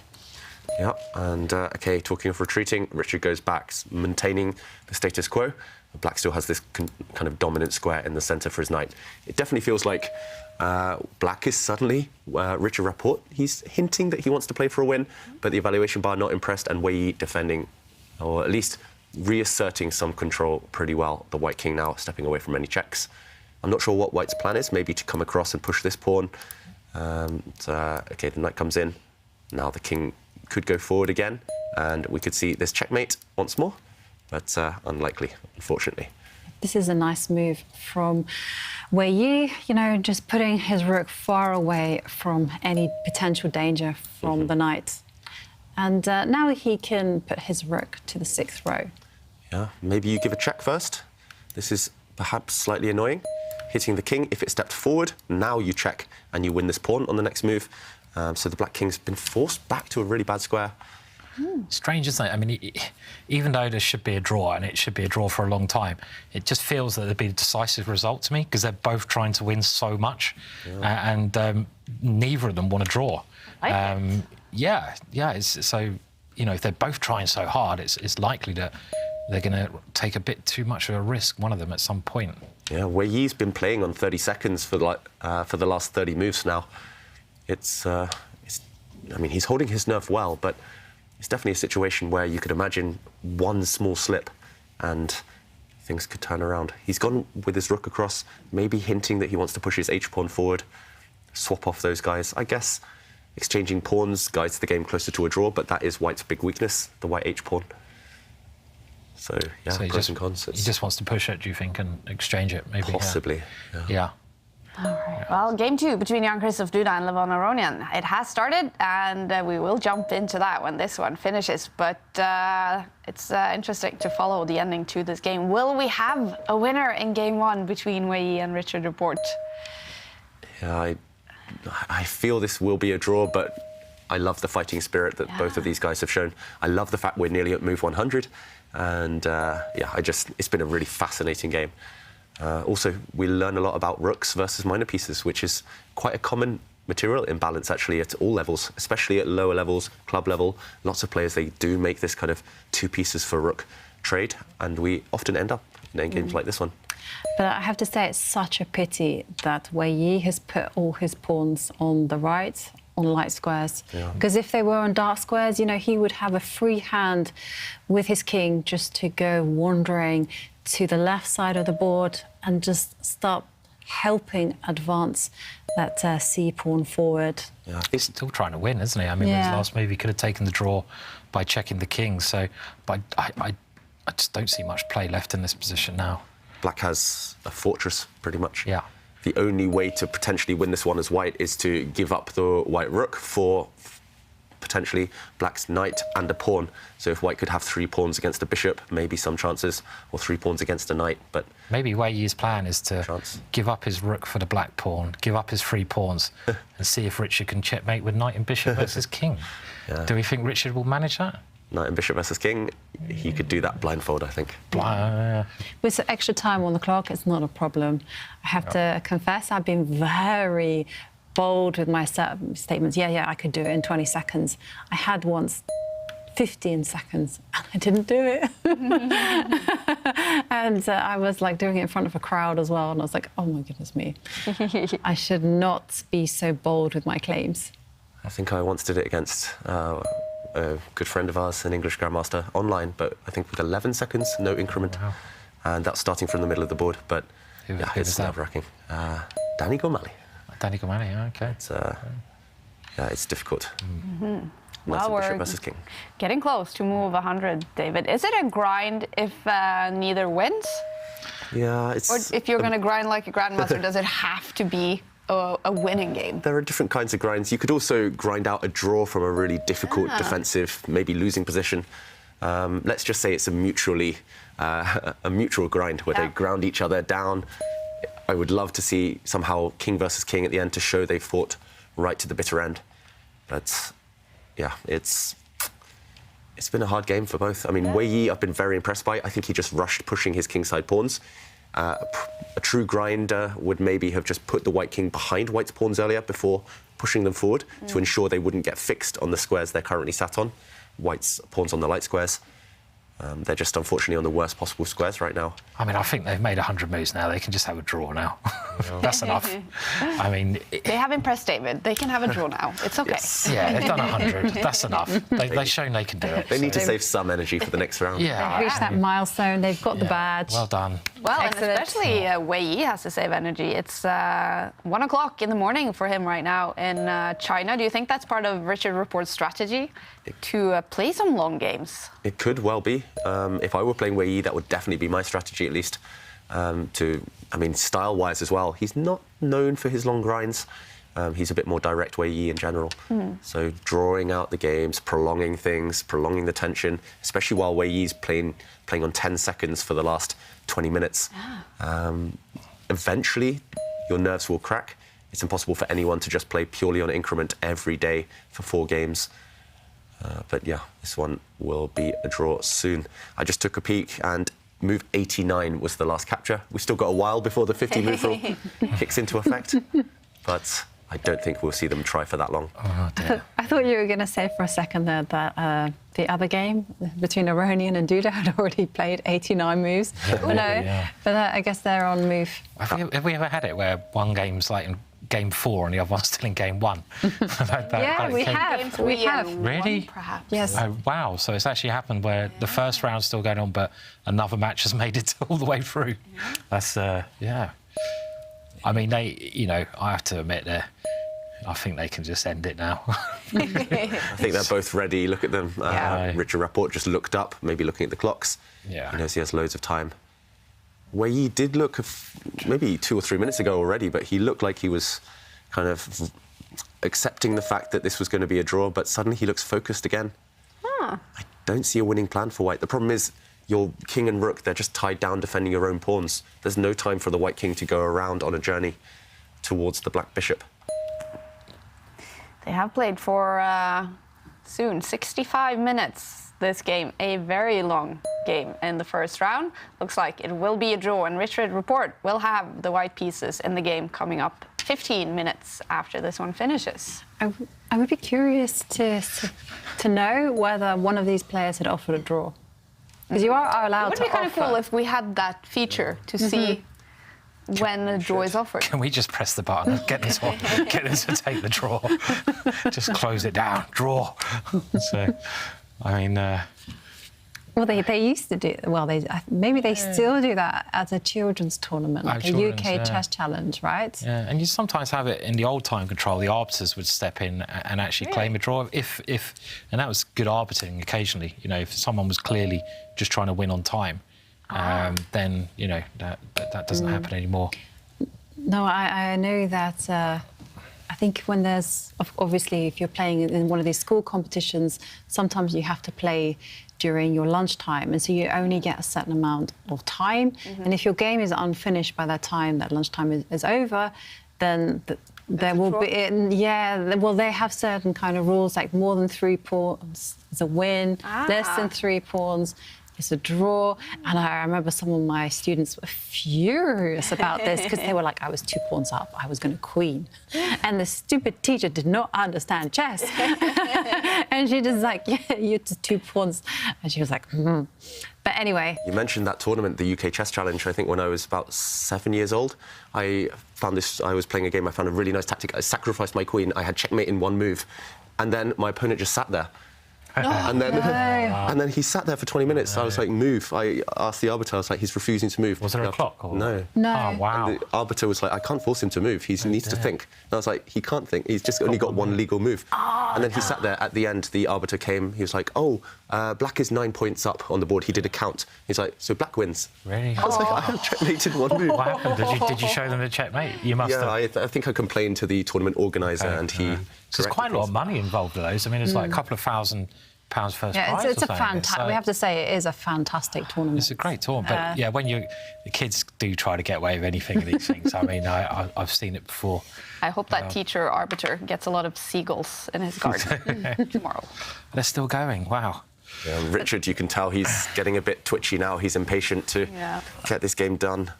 Yeah. We are on move 117, so remember on move, let me do my maths, 89 was the last capture, so move 139. 20 more moves of suffering. Of wasted time. Simon. 3 seconds. But it is so clearly a draw now. I mean, why are they not taking a draw? I mean, there is a limit. I don't mind people playing on for a win, but when there's literally, you're just like trying to hit every square on the board, it's pointless, isn't it? So if you were in charge, you would be like... I would come over and just draw it right, bye. Yep, that's it. Well, we enough. can jump over to game 2, Duda, Levon. Do you think we should do that? Is there 100% sure that we're not going to see any drama in this one? 99 point. Oh, hang on a second. Is there... No? Yeah. Are they going to repeat now? There was a trap, so if black's knight had got greedy and gone to grab white's c-pawn, the white rook would have swung across and attacked black's pieces both at the same time. But yeah, unfortunately for Wei Yi, Richard Rapport has 6 minutes and he won't fall into any elementary traps. Are we saying that this is a draw? And shall we... Well, it's a dead draw, yeah. And shall we... Yeah. Are we allowed? I reckon, I mean... David, you be the boss? Let's do it. All right. Okay. We're switching. This one will be a draw. Our experts have spoken. So we're jumping into game 2. Jan-Krzysztof Duda with the white pieces against Levon Aronian. The first game was a draw.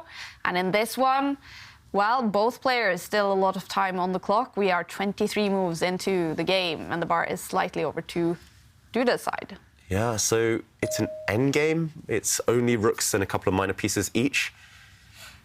I don't really understand why the evaluation bar likes white's position. To be honest, it looks like black has full grip over the position. I really love kind of black's queenside structure, those pawns on dark squares. Black's rook has a nice outpost. It's hard to kind of figure out exactly what white wants to do. Maybe white's knight wants to find its way in, jump around a bit and target some of those black pawns. But if the knights disappear, there's no chance that white will ever win this game. There's no chance white can be better. Getting a lot of grinders today, aren't we? I mean, another ending. So all about the end games. It is, yeah. So.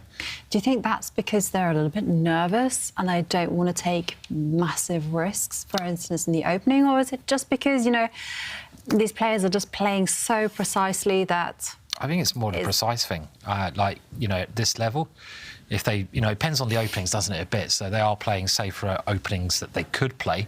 I mean, they could mix it up maybe a little bit more, but they probably don't want to in the first couple of rounds. But at the highest level, you know, chess, a lot of people, I mean, if you remember the Magnus Carlsen versus Fabiano Caruana match, I thought it was fascinating, but it ended in all draws.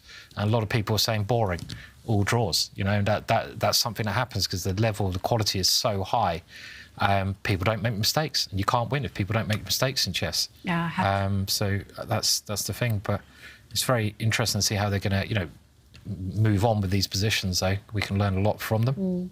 I remember that World Championship very well because at the same time there was a Women's World Championship, but it was a knockout system, and so there was so much more excitement there. I remember whilst they were fighting out with a high degree of accuracy in London, and the Women's World Championship, there was a real roller coaster of chess, and you could kind of see the raw emotion in the players' faces, and that was just gripping, I have to say. Yeah, I mean, the World Championships was fascinating, but you know, often like we saw in the qualification, the highs and lows of imperfection is exciting. You know, really exciting, and imperfection in general, I think, is quite exciting. You don't really want to see perfect things; they get a bit boring. You know, in life maybe as well. Just a little bit of imperfection can be interesting. There is a World Championship match, right, for computers, chess computers. So I guess that's not something you would like to see then, because that must be close to perfect chess. I'd never used to. I used to hate it, and I thought it was really boring. But then there was a chap, an English Grandmaster, Matthew Sadler, who did a lot of work on computers, brought out some brilliant books. And some of the ideas that computers have brought to the game are brilliant, and they're things that humans haven't really thought of. So that aspect is really interesting, new ideas.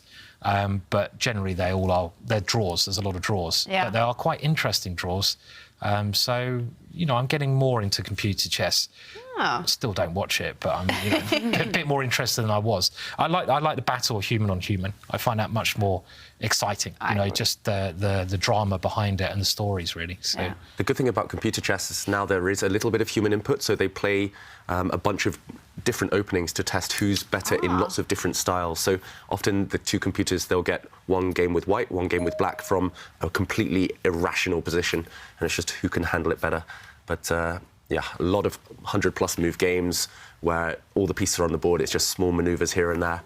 And OK, Levon shaking his head slightly. Is that for a reason? But yeah, with the computers, often it'll be a 100-game match, and there might be 3 or 4 really interesting moments from those 100 games. So it's just about picking those out and learning from them. And we talked about humans, we talked about computers, and now I also want to share with you a selfie from Bassem, who says he's watching the show with his pet, his tortoise, and sending us greetings from Tunisia. Oh, we'll bring it up. There you can see. I love it when we have pets watching the show. Look at that. Yeah, I'm trying to... Little tortoise. Yeah. Wow. I have to admit, out of tortoise. all pets, I wanted a tortoise. I even had my name for a tortoise, Lola. But then I was told, actually I wasn't told, I was reminded that tortoises live for a very long time. Yeah. They outlive you. Exactly. And I should be willing... That's the reason I thought it was really nice to have a tortoise, right? Because they're the only animal who live longer than you, right? Yeah. So you don't have to go through the whole thing of them dying, which is quite nice, you know. But what happened to the tortoise when you die? Exactly. Yeah, it just, you know, goes to your kids, I guess, or something, stays in the family. But there we have, I'm going to nickname the tortoise Lola, because that's my dream tortoise name. And there she is, watching the games. Very cool. And do remember, we are running a selfie competition. We want to see how you're watching the show. And please tweet us your selfies using the hashtag #ChessChamps, and we will feature them on the show. Meanwhile, we haven't talked about specific moves too much, and that's because the players are just manoeuvring. They're just trying to find the ideal squares for their pieces. The actual action, when it finally does happen, and it's likely to still happen in this endgame, that action will occur when both players are ready, or when one player feels that the opponent's pieces are not ideally placed. And maybe if we jump in just to discuss some ideas.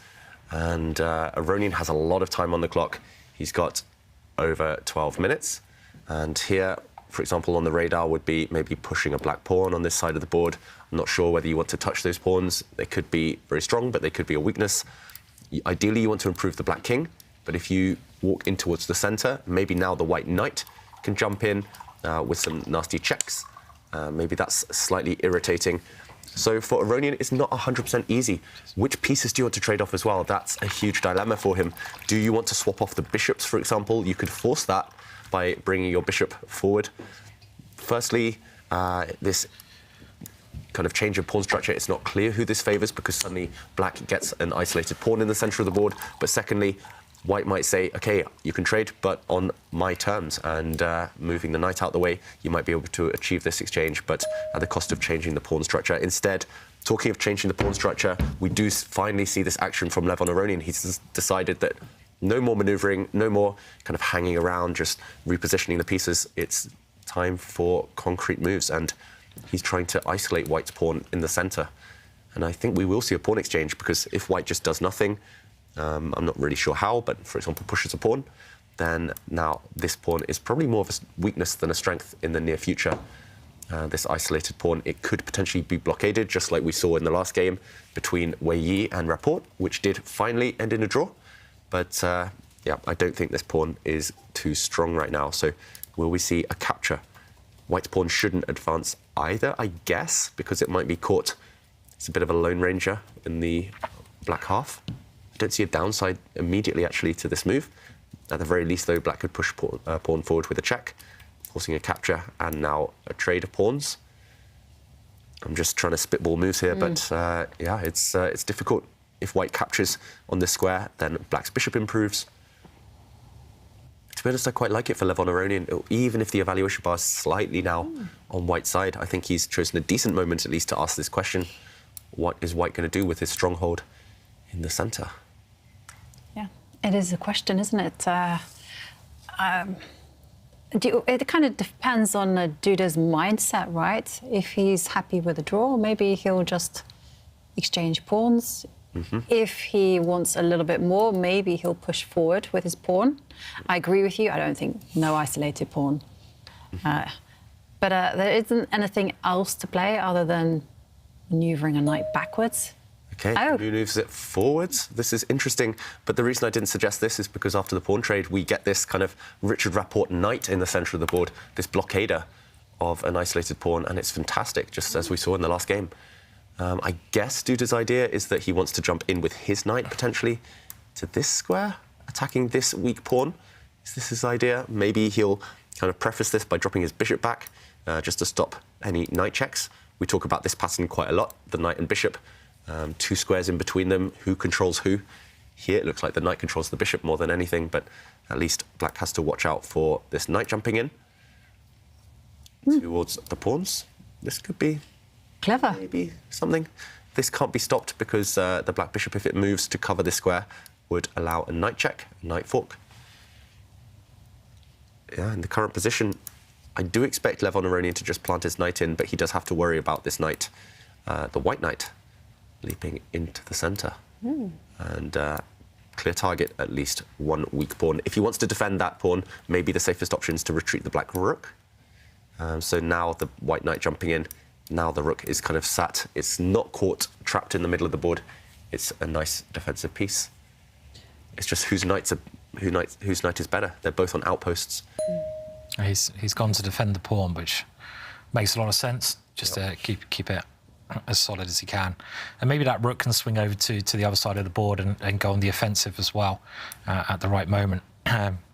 Still seems equal at the moment, I would say. I don't really think one side should have a big advantage here, should they? I mean, you still prefer to be black slightly here, would you, because of the dark square control? Possibly, although white is very, very active, so white has a really nicely centralised king. I could imagine, for example, the black king being a bit uncomfortable if the white rook ever gets the chance to give a check.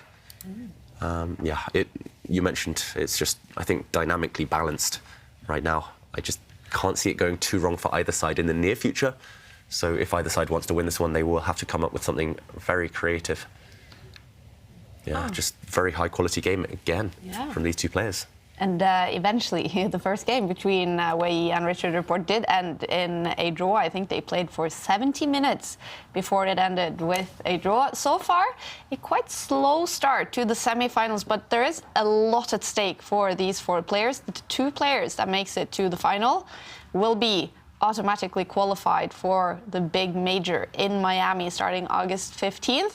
Now, Jan-Krzysztof Duda, he will qualify no matter what because he has gained a lot of tour points. So he will either way qualify on the tour standings. But Liam Lie is probably watching this and hoping Jan-Krzysztof Duda goes to the final, because if he qualifies from playing the final, well, then Liam Lie will get the spot on the tour standings. But Levon Aronian, he has to make it to the final to be guaranteed a spot in Miami. A lot at stake for these players today. That does sound really cool as well. Playing in Miami. I mean, you know, where else in the world is action in Miami, isn't there? There's loads of big events there, and I think these players, you know, they normally go, I don't know, to the middle of Siberia to play or somewhere. So, like playing in Miami, that's like that is a prize and a half to fight for. I mean, really with exciting. FTX as the big partner. You know, they're doing so many sports events. They're in Formula One. They're in American football. Everywhere. That's great. And you can visit, right? You can watch the show live. Well, the show will be broadcasting from Oslo, but the players, of course, will be competing in Miami. Yeah, they will. Yep. It's going to be a big event. It's going to be huge. And those esports arena, we've seen them here in Oslo and Miami esports arena. It's going to be very cool. That would be so cool if they played in. This is my problem in life. Like, whenever I'm given a scenario, I'm like, over-imagining things. I'm like, oh, we could put them in a glass box, have everyone watch them, we can all cheer for them. They're not pets, Jovanka. I know. They're not turtles, as we saw. But they are performing monkeys, David. So perform for us, monkeys, perform. That's what they need to do. These guys have a busy schedule, actually. I mean, they're playing this tournament now. In 10 days, they'll be flying out to India. They'll be playing in the Olympiad, Levon for the US, Duda for Poland. And then rushing to Miami. Straight to Miami after that to play. Yeah, it's good. It's the life of a superstar chess player, right? And Duda also coming straight from candidates. Yeah. That's right. And Richard will not be playing the Olympiad. So if he makes it to the final, he will be relatively fresh. Yeah. He'll have some time to rest, Yeah, super busy. It's a good time to be a professional chess player. So many opportunities nowadays. Yeah. I mean, especially if you're on the top. You know, it's really good. I mean, there's so many, as you say, chances at the moment. So, I mean, even just 15 years ago or around there, I mean, the top players in the world, you would see the world champion, he would play 3 events per year. Yeah. Wow. Yeah, maximum sometimes. Do you get jealous, David? Because, you know, you've been over the 2,700 mark. You could, you could be in Miami in the fish cage. You know, I don't know, Simon. No, you're going to give it a punt one day? Maybe. If the Olympiad goes well, maybe I'll play a bit. Would you feel a lot of pressure if you were to compete in the Champions Chess Tour that you commentated on for such a long time now? Yeah, I think it's built up in my mind now so much that it's like, and everyone would be watching. Yeah. We would be. Yeah, we would follow every single game. Which game should we look at now? David! You know, so... It's another 100-move game. Oh, actually, hang on a minute. Let's move on. I'd be, We'd have to renegotiate our fees, I think. It's very time trouble again. It's the longest day ever. 150 moves, and he's moved a pawn. So, I think it's got to the point as well where I would want to perform, of course, to the best of my abilities, and because I don't play as much these days, I'd need some preparation time. I haven't played rapid much lately. I play a lot of blitz chess online, and I play some over-the-board long chess, but I mean, my last rapid event, I don't know. I can't even remember. It'd be a great question for anyone watching. You know, I mean, I think they should tweet in if they want to see David, you know, in one of these big events. So it'd be good because you're both going to India soon to the Olympiad, which is amazing as well. You're both representing England on a very high board, and that's a fantastic opportunity and going to be a fantastic time as well, right? Yeah. So it's always fun testing yourself against strong players, just to kind of evaluate where you are at the moment, your strength. Yeah. And, I mean... I'll be watching you. Oh, Simon, I wish you were there with us. I think we have high seedings as well, don't we? Yeah. I think the men are...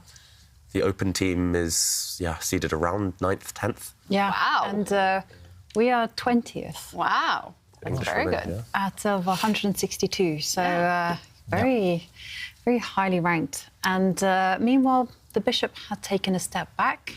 There's a small little trick in the position. I mean, if black decides to push a pawn and attack the bishop, that wasn't possible because of a check. But Levon Aronian, he spots these ideas and instead initiates a set of knight trades and also pushes the A pawn forward and offers another pawn trade. But I quite like this one, actually. I like this one too, because if white were just to simply capture the pawn, then black's pawn majority there on the left could be a little bit menacing in the future. Yeah, these two, Jovanka. Yeah, you could imagine, especially if the rooks come off the board. If the rooks come off the board, then the power of outside pass pawns, kind of wing pawns, that really doubles their strength. So you can imagine the Black King trying to sneak into the centre to blockade White's pawn, getting the rooks off, and then eventually these guys would push forward and win the game. But yeah, big dilemma for Duda. He's under 2 minutes, and he has to decide what to do with these guys over on the queen side. The other thing is if he pushes the pawn, I guess at least then Aronian will get a very tasty pass pawn, right? And this could be dangerous in the long run, potentially. Again, if the rooks come off, this is just going to be a killer pawn in any endgame. So big decision for Duda. I think if we compare the type of kind of pawn structure, he wants to give his opponent, wow, he actually goes for this. I was going to say, if we compare the pawn structure, you would rather give your opponent kind of these two pawns because they're so far back. But Duda doesn't. There is one big thing, this square he's moved into, right? I mean, this pawn in the middle, which is isolated, it's always a fine line, isn't it? Isolated or passed, and it could be very strong as well, I guess, at some point. So it's kind of heating up now. And really heating up. Yeah, I mean, getting a bit more dynamic at least, with chances of both sides here. Both sides having a passed pawn in the position. The question is, how does Black get this rook into the game? Yeah. The problem is you would love to activate it, for example, bring it to an open file, kind of come behind, start checking the White King like this, but you have to count, you have to calculate. White's pawn will step forward, the rook comes in, White's pawn steps forward again, and maybe White's king has a path in towards the Black King. It's kind of move by move. If this was the position, if it's Black to play, Black is probably winning with a check, or doing very well at least, but White, it can be the first one to step the pawn forward. And look at the time as well. I mean, Aronian does have a great deal of time here. He has 8.5 minutes, but Duda under 2 minutes. And again, these things matter when things start to get complicated, as they are now. So yeah. What do we think about a bishop exchange? Who does that favour? I would say White. Yeah, probably White. Yeah. Because White's king is so active. Yeah, this is the thing. White is so nicely centralised. I mean, I would, if I was going to pick a side here, I would pick White, just because that centralisation. I might be the wrong side to pick, but I love having my pieces in the middle like this, giving me potential to, move forwards at the right moment. Yeah, actually, this pawn's easy to deal with suddenly, and the White pawn is less easy to deal with. And supported by the king. OK, so I feel that with the bishops off, I completely agree with you both. White is better, but I mean, could Black try to expand the potential of his rook? Because as you mentioned, it's a clumsy piece, and the way I'm thinking of doing this is just, OK, it's not going to come as a surprise to any of you, is to push the H. Oh, not this one. Push this one. Yeah, I wanted to push this one to actually, I wanted to maximise the position a little bit. And push this pawn forward, open up a file, a route in for the Black rook, kind of in and behind, as we showed. That would be interesting, actually. It's kind of a non-committal move as well, asking Duda what his next move is. And, OK, he goes for something not committal either, but this asks the question just as your idea would, Jovanka. So moving the rook across, provoking a weakness, and now at least this pawn's a bit tender. The question is, if you push your pawn forward, is this check annoying? I think the answer is yes. So Duda, with that in mind, didn't step forward with a pawn. He moved his king. The whole idea is to push this pawn now to stop the Black pawns teaming up together. But if Black stops this by pushing his own pawn forward with a check, the pawns are connected, but White's king creeps into a really nice square. So that's interesting by Duda. I did not expect this move, to be honest. And Levon reacts. He's saying this is not a threat. He just brings his rook to an open file, wasting a lot of time with his rook. But he might try to get behind now. I have to say, I think Duda is playing great chess, and I'm very impressed with how Levon is also handling the position. Both sides creating their chances, posing problems, and again, both sides rising to the occasion and meeting each challenge with a counter-challenge. I mean, this is perfect chess. I think the standard's been so high today, especially in this match, because in the other match we saw that, maybe, I can't remember who was winning, was it Richard or Wei Yi? Wei Yi. But in this match, the standard play has been just really, really strong at the moment. And, Duda now making a bit of a committal decision there, though. I mean, pushing that pawn forwards, he's certainly trying to win this position, isn't he? Definitely. So, and the question is, if Black's rook gets active for the first time in a while, what does White play next? If you push your pawn forward, we mentioned that this was great if the white king could kind of sneak in and support the white pawn. But at the moment, the king is unable to do so. And maybe you go back across and you try and sneak this way. I mean, it still looks dangerous, doesn't it? It's a decent blockader. Yeah. Yeah, it's all about whether you can keep the rooks on the board. Again, if the rooks come off, then this is a ace up black sleeve. Yeah, still in the balance at the moment, right? I mean, still seems fairly even, I'm going to say. Just because that A pawn is a real trump that black has in the position. Yeah. And I just wonder what Levon's thinking about in the current position. Maybe we should go back to the players because it looks like the rook's attacked. Where else to go? well, Except I mean, down. could you go over one square and try to check from the side? It feels a bit artificial, though. He's been kind of yo-yoing on those squares for so long, back and forth. And you might allow the white king to come in. This is the real danger that Aronian's got to avoid. If the white king can get into the position, so you put it in front of the bishop somehow, then it is probably just game over. Okay, that is a bit surprising, though. I mean, let's say the bishop drops back to make way for the king now. I mean, this would scare me a lot if I was black here. I mean, can you try that? I mean, is there? Yeah. Let's say, I mean, bishop moving. Maybe there's another move, but anywhere really. Yeah, I'm just thinking the bishop moving anywhere, so the king can try to come in. It looks very. Okay, he has done it. So, because let's just say if that king gets in, it starts to get scary. I think really scary. It just feels a bit wrong what Levon's been doing. The rook, the square it currently sits on, where it's attacked right now, it's used that square 3 times in the last 5 moves. And normally, if you're losing a lot of time in a dynamic position, this is an endgame, but it's still very dynamic, where pawns are being pushed. Yeah, normally if you lose time, it might come back to haunt you. And yeah, the white king is indeed coming. Next move, the white king is going to go to the square where that bishop was previously sacked. What else can you play here as black? You've kind of committed to putting your rook on a bad square, so you need to justify it somehow. Do you have to go and attack the white bishop with the black rook? What else? It's trickier for black to play as well. We talked about this yesterday. I mean, often it's again, it might be an even position according to the computer, but which side has the easier moves? And now we see the king coming in. Yeah. I mean, it seems really hard for black to play this position to me. Ooh. Now that the white king, you know, the rook could be coming in soon. The pawn's ready to push. Well, maybe not actually, but maybe not quite yet. I guess the good thing for black, the saving grace, you mentioned a bit of hesitation there, Simon. The pawn push is not a threat, so I'm not really sure what black plays now. You need kind of a good waiting move. For example, if you just push a pawn. Now, this is not a threat because of bishop takes pawn, giving up the bishop, but now the white king is overloaded. King takes bishop would lose white's piece. And suddenly black wins the game. Black's a pawn up, and this one drops. So I guess black can kind of wait by pushing a pawn. Now, how does white make this a threat? That's the big question. Maybe you defend your bishop, but then the king might be, OK. Can you just move your bishop? I mean, you can move it, say, let's put it to...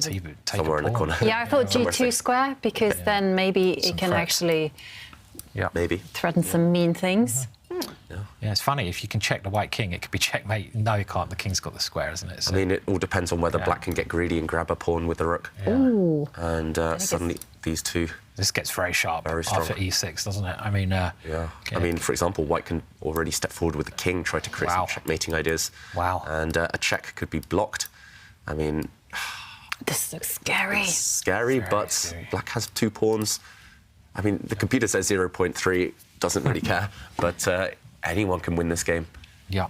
How cool. Yeah, I do think Levon, I mean, I'm looking at all the waiting moves. I do think this one's maybe the most useful just for any rook and pawn endgame. OK, he plays another waiting move. I guess this pawn was attacked. Maybe that makes sense. Oh, look at the bar. Yeah, well, maybe now the problem...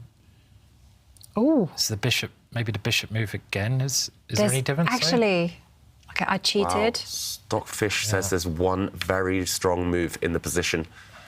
Other moves are less clear. White's best move is to actually retreat this bishop back to attack the black rook, dropping it back. And this is not obvious at all. This is not easy because black's rook actually has a choice of 2 different pawns to capture.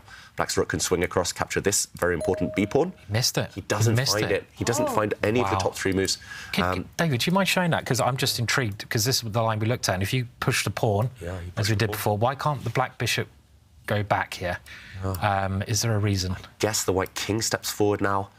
And there's a threat of checkmate with a pawn. Very nasty. And any check now is blocked by white's bishop. And that checkmate is pretty much unstoppable, right? So You it's have to give up your rook now for the white wow. bishop to stop this checkmate. Missed opportunity. Yeah, maybe Duda didn't look deeply enough into this line. And if we catch up with the game, he's put his rook on a passive square, defending his bishop, but now the white rook not happy. Wow, he's given What's a happening? check. I think things are going wrong for him because... Why is he giving up that pawn? Yeah. Why? I mean, you don't want to give up that pawn, do you? That's your pride and joy. Right, but I think so if we take that move back, because that's a bit mysterious. Okay. Presumably black is threatening to give a check or I think check black to the king and then pin. Yeah, and win. Pin and win. I think you're right. This is actually just a winning idea that black suddenly got. Wow. Because if you can swap off, imagine that both bishops, both rooks come off the board. Black is winning in a king and pawn ending. You're nearly always winning if you have the outside pass pawn. So that's why Duda's had to lose his big pawn. This has changed in the space of a second. Yeah, he wants to go active with his king this way, but suddenly there are consequences. Suddenly this black pawn could push because white's rook is overloaded. It wants to take this pawn, but it has to protect the bishop in front of it. So Duda isn't even able to go active with the white king towards this pawn. He has to just shuffle across, and we've basically got the same position we showed a few moments ago, but white has lost his pride and joy. White has lost a pawn in the centre, and now no counterplay. It's just all about Alice the A-pawn. She will push forward at some point. White has no tricks. White's king looks nice and pretty, but white's rook is temporarily passive. And it's just a matter of time. It looks like Aronian here has to be slightly careful. The black rook is slightly imprisoned. Maybe you can break it out of that prison by pushing a pawn forward, for example. But sooner or later, watch out for this pawn running down the board. Aronian has an extra pawn and a massive advantage. But he's getting low on the clock as well now. Both players around the 1 minute mark. Yeah, I mean, I suppose one of the only good things about white position is still that centralisation that white has. White's king is still very strong. And if you can get the rook around to check the black king, which I expect he should try now, you're still very active, which might be the saving grace here for Duda, potentially. I think Levon wants to maybe just forcibly get rid of this bishop, maybe even by offering a bishop trade. And if the white bishop moves or captures, for example, then black's rook is finally free. And again, it's all about this pawn. Even if you have to give up material as black now, if you can get to any endgame where this pawn survives, just winning. Yeah, I'm struggling to see Duda surviving now. Maybe after that idea, the bishop, can the bishop just slide into the centre? Yeah, and then a pawn drops. You have to go for checkmate as white. Yeah, then now I come active and... you have to go all in for some checkmating ideas. Kind of the white king. Maybe. This is probably enough activity. Probably. Well, he's no, going for it. he's doing it maybe in the wrong move order, right? No, sorry. No, he's going to go bishop. The white bishop. The bishop is going to go, yeah. Don't trade off bishops. No. If you trade bishops, then black's pawn long term will... I mean, this pawn will drop and black's pawn will win the game. I mean, you might be able to exchange and push that pawn, but this is much more logical, I feel, because you've got to use that central activity. You've got to use your rook coming in. You've got to use your free pieces. Don't worry about your pawns now. You can actually go for the checkmate, go for at least a draw with some perpetual. No choice. And this seems to be his last try, right? He's playing for tricks, Duda, with 17 seconds on his clock. He's not happy at all, but he has to play for tricks now. The only way. He's lost control. Mm-hmm. I mean, rook takes b4 actually looks a bit dangerous for black to me. I'm thinking, what else? That's the question. A little bit. Can you? Well, I don't know. I think, really. yeah, bite the bullet. Just take that I think pawn. so. I don't know. It looks. Could maybe make an argument for stepping back with the king. Yeah. The white king would go forward, but then at least now, I mean, I guess white's rook could still use this square and get active. Yeah.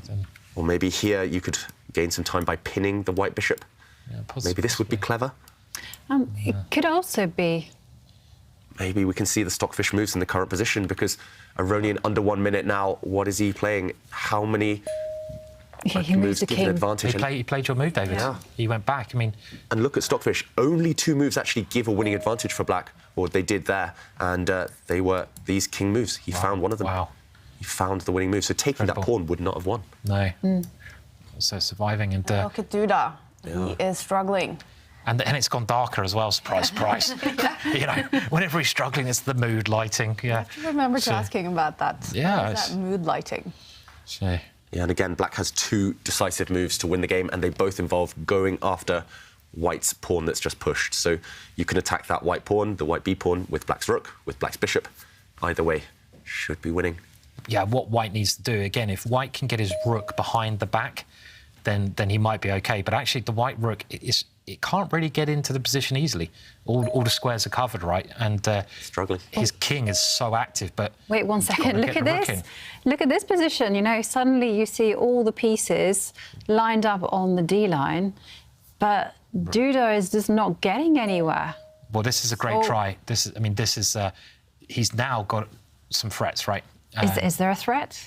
Well, rook f7, I imagine, could be putting black in some trouble, right? The key question is whether black can get greedy, grab a pawn, grab the white b pawn, and the computer says, yes, you can get greedy and grab a pawn, but either way, you have to move the black bishop. You can even block out the white rook and put your bishop on a square in front of the white rook, block it there. And now Aronian grabs it with 10 seconds left on the clock, and he just takes it. You know, they're both so short a time, right? I mean, it could, you know... This is a bit scary for Aronian. It is changing its mind. You're with Simon. I think white is so active in this position. White should be OK. How does white create threats? That's the big issue. Maybe white takes a step backwards with his king and... Duda shaking his head. 2 moves ago, he made the kind of facial expression that we know where Duda's happy with himself, but now... I don't like this. I thought you could try to get the rook to the other side, like rook h8, h7, bring it over, so... I think you're right, Simon. He needed to relocate the rook, not the king. And this is a pin, but black can easily defend against it with a check. And now, once the white king moves, black's pawn can run. Everything's defended for black. Yeah. This has gone wrong for Duda. He had to try to get the rook to the other side of the position, the other side of the board there, because there's no threats now. Funnily enough, black's defending everything, right? So still maybe a little bit of work to do. I was saying that black's a pawn can push, but maybe then we'd see a trade of bishops, white's rook coming back, going for that pawn. Oh, how do you push those pawns as black? The problem is black's getting checkmated in lots of different variations, so you're a bit stuck. Well, he's pushed the pawn. He has to push it, though. And, OK. Do you see a trade of bishops? They've left the board, and now white's rook is going back. Yeah. So if the black pawn had pushed one more time, the white rook would have swung across behind and stopped it, threatening checkmate at the same time. But we get quite a technical position now, right, where it's going to be a 1-pawn advantage, but white's king is quite active. I mean, and black's queenside pawns are quite weak, so just drawing chances here. Yeah. Big drawing chances. Yeah. I think there's one manoeuvre that Jan-Krzysztof Duda should maybe stop. Black's rook, if it can come down to the 4th rank and slide across. If black's rook can plant itself on the g4 square, I think he has great winning chances.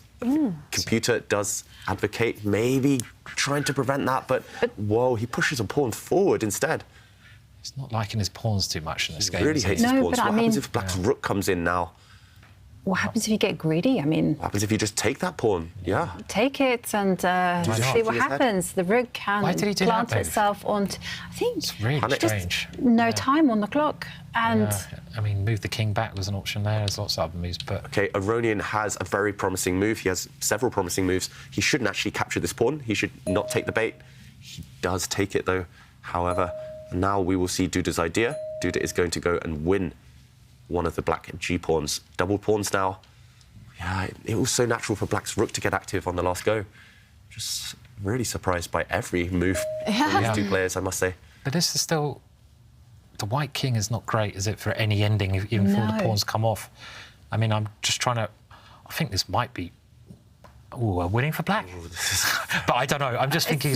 I think the white king, I think you're right there, Simon. I think maybe the white king just needs to take a step backwards. Yeah. We were talking about this the other day, weren't we? If you can get the white king always, if you're trying to defend these positions, you're watching this, how do you defend?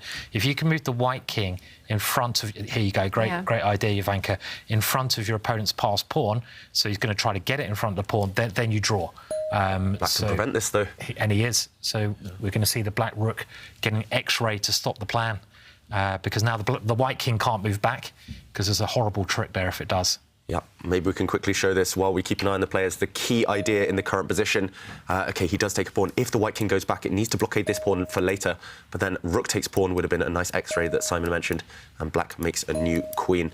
So what we're going to end up with, if we fast forward to the current position, is a situation where black has cut off the white king on the 4th rank. White's king cannot retreat. I had this ending, actually. I was defending it. Yeah, in the wrote an 4 article about it. Oh, yeah, you did. Online. OK, guys, tell us how to do it.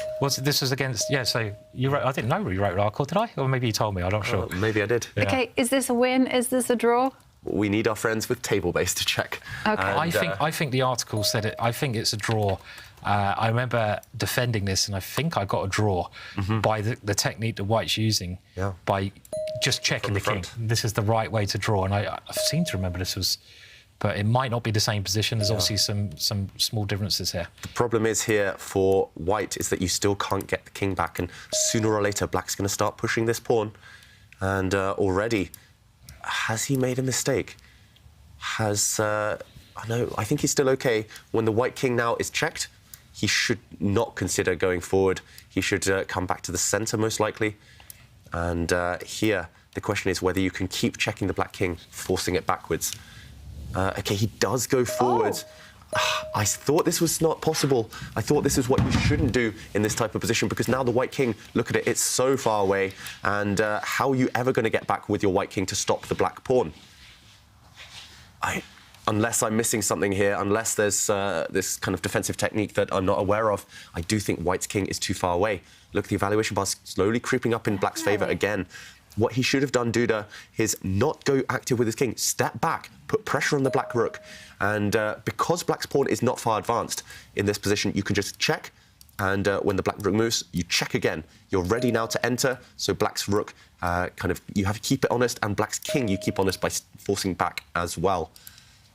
It's still not easy to draw this position, but in the current game position, I think it's very straightforward suddenly for Levon Aronian. This pawn is just running. White's king is on the wrong side of it.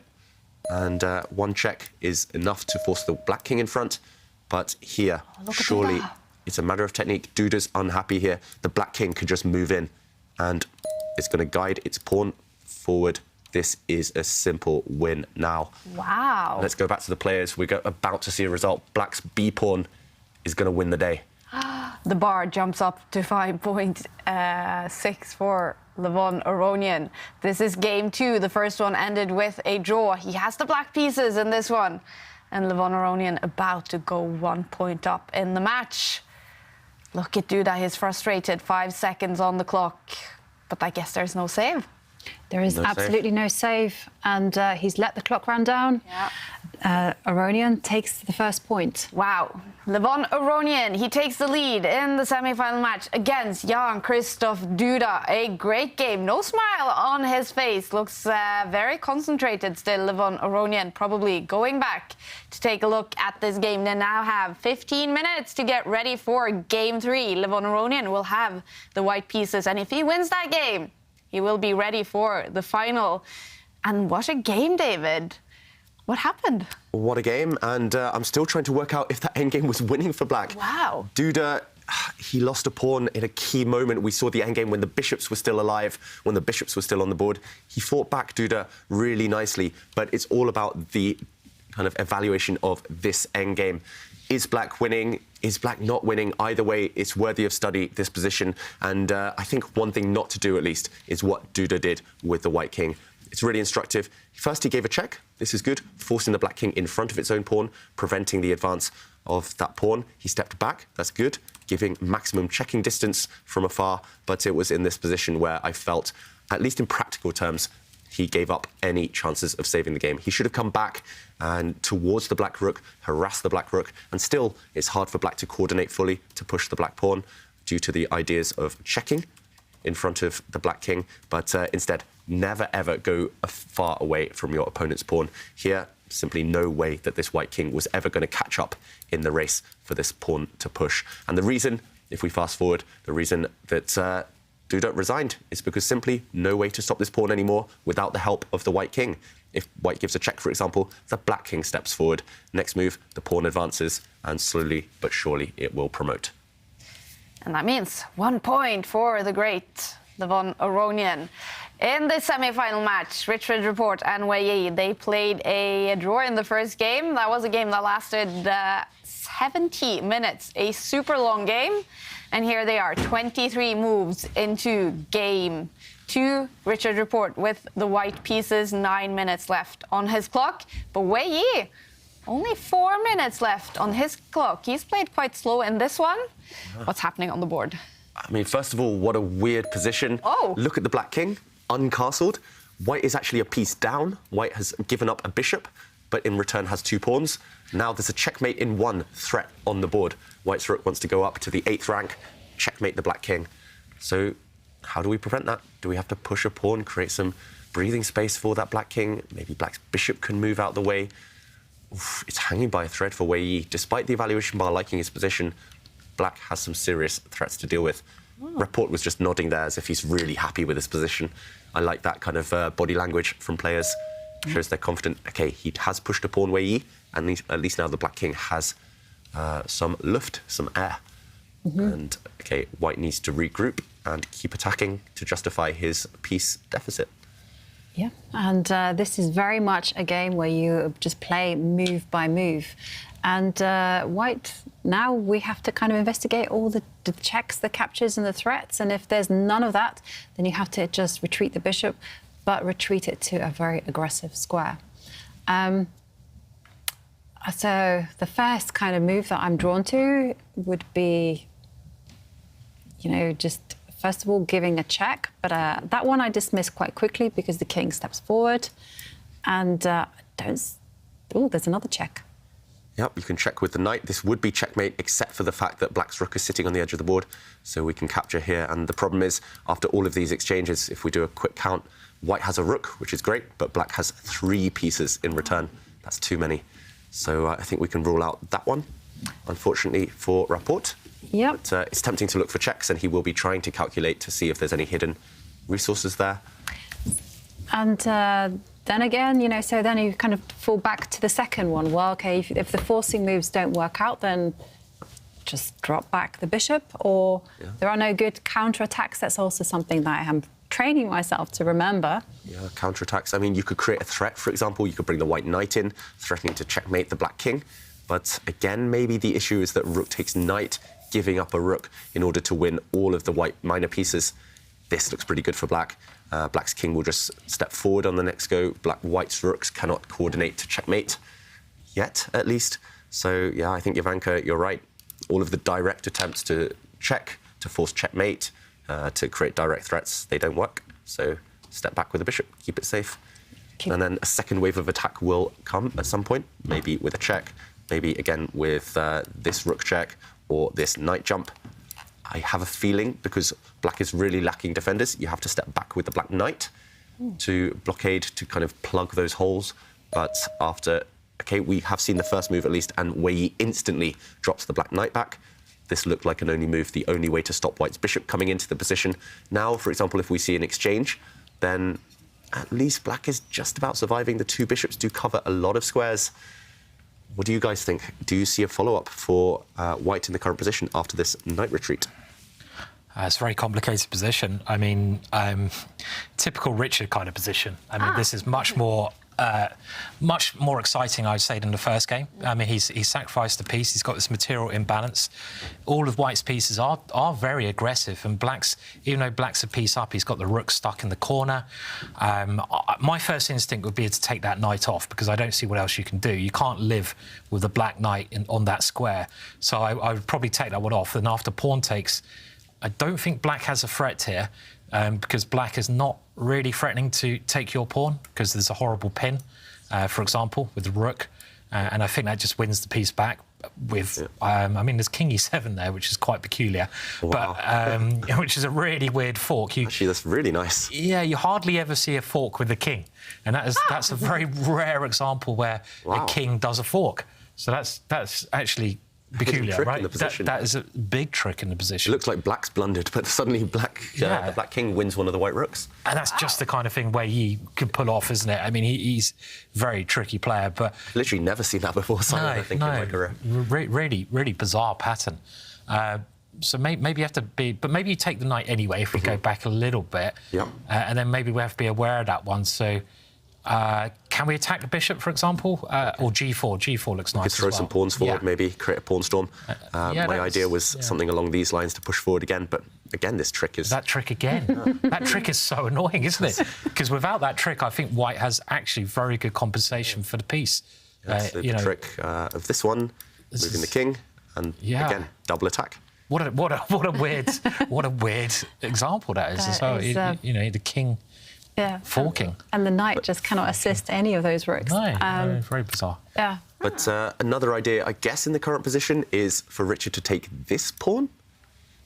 Just trying to do a bit of calculation here. For example, it looks like you're giving up a knight, but you're just removing a defender of the black knight as well. So if black recaptures the knight, you can take on this square. If we see a whole bunch of trades here, then this position, white is a bishop down, but white does have 3 pawns in return. To be honest, I would rather have the piece in general, just because the bishop has so much more potential and white's pawns aren't, super scary yet. But there's an argument for this, I guess. Yeah, definitely. Taking some of the risk out. Maybe you could take with this rook as well and start going after more pawns. Yeah. It's a lot of pawns, isn't it, that one? A lot of pawns. What if you took the knight and moved the rook then as well? I mean, as a third option. Yeah, I mean, I guess move the rook in the centre so we don't fall for that trick. Or just defend it. Just so we don't just in case. And just see what black's going to do, because it's one of those weird positions where, black is a piece up. But OK, well, maybe he's gone for a similar idea. Maybe he's moved the rook first with the idea of potentially taking the knight. Yeah. Maybe. Attacking the black bishop. So now the trick is that bishop takes pawn, I guess, is met by this capture, although that's not 100% clear because black can take the white knight. I mean, it's just capture after capture after capture. Yeah. And, OK, the evaluation bar really reacting to that last move. What should black play? This bishop is attacked. If you move the black king off the back rank to defend, this is what you ideally want to do. So you get your rook into play, but suddenly there is a nasty capture and a really devastating check on the 7th rank, forcing the black king back where it came from. And then one of the 2 black bishops will fall. So definitely some pitfalls for black to avoid.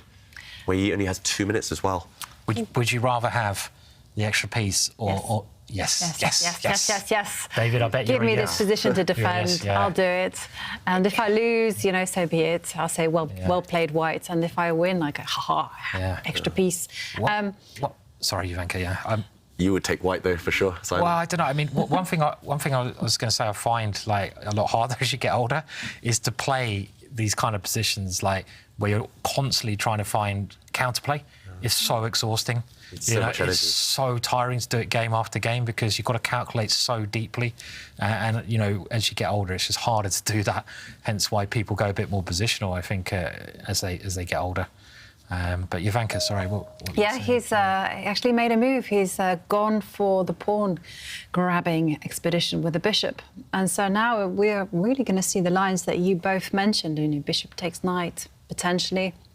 And, the position is very unclear. But this is really the excitement that we all crave. Feels like this game will end up with a winner. Clocks taking in account as well. Yeah, definitely. And...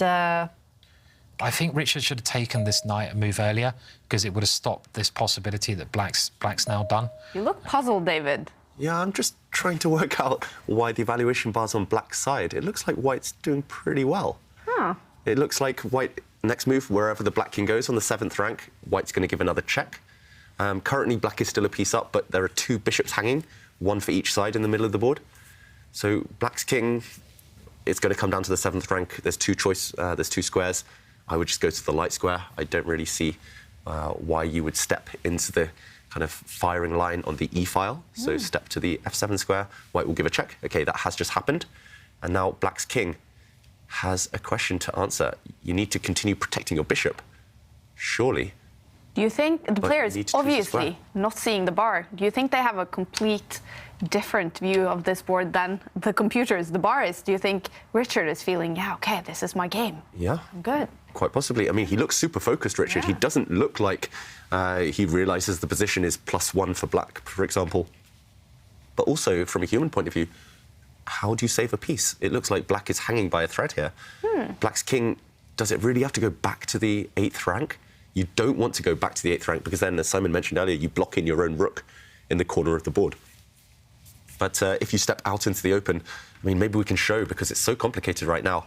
The key is that this piece is hanging. He does actually go back. If you'd stepped forward the square you want to use, the problem is after rook takes bishop, you take the white bishop. Black is a piece up, but at the very end, there's a nasty check. And this check means that the bishop behind will drop on the next move. And instead, he went back where he came from. Are we about to see a draw? Let's keep an eye on the players because the position has just repeated itself. He gave a check with his rook. Black came forward. White gave another check, and it's up to Richard to play for a win. The problem here for White is that if you take this bishop, suddenly there's a resource. Suddenly Black's rook on the 6th rank can swing across to defend and protect its bishop. And if Black has an extra bishop, you don't want to play this position. Richard, are you going to take a draw? Are you just going to escape from this game? That is the key question. What do you guys do in this situation? Take the draw?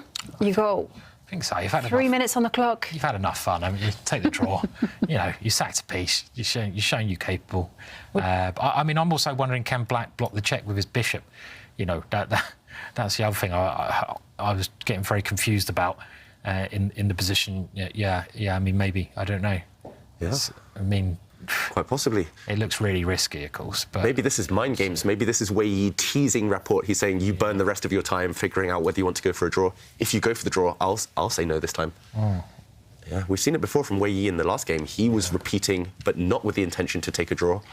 So we're assuming that Richard is going to give a check with the white rook again on the 8th rank, and that Black's king will come back, and we'll see a dance between the rook and king. But as Simon says, it's not forced. I mean, I was thinking about in this position, can White just retreat the bishop? Let's say to c3, what Black's next move is, but I think he's got rook e6 or something. Black's rook on the 6th rank is such a good defensive piece, right? It can swing across. Just swing over. So I can't really see any way that Richard can play for a win here. But now he has gone for the win. Wow. So this is very crafty and nasty technique from Wei Yi, because Richard probably realised, oh, OK, I got the draw, and he's done it again. No, you're not having the draw.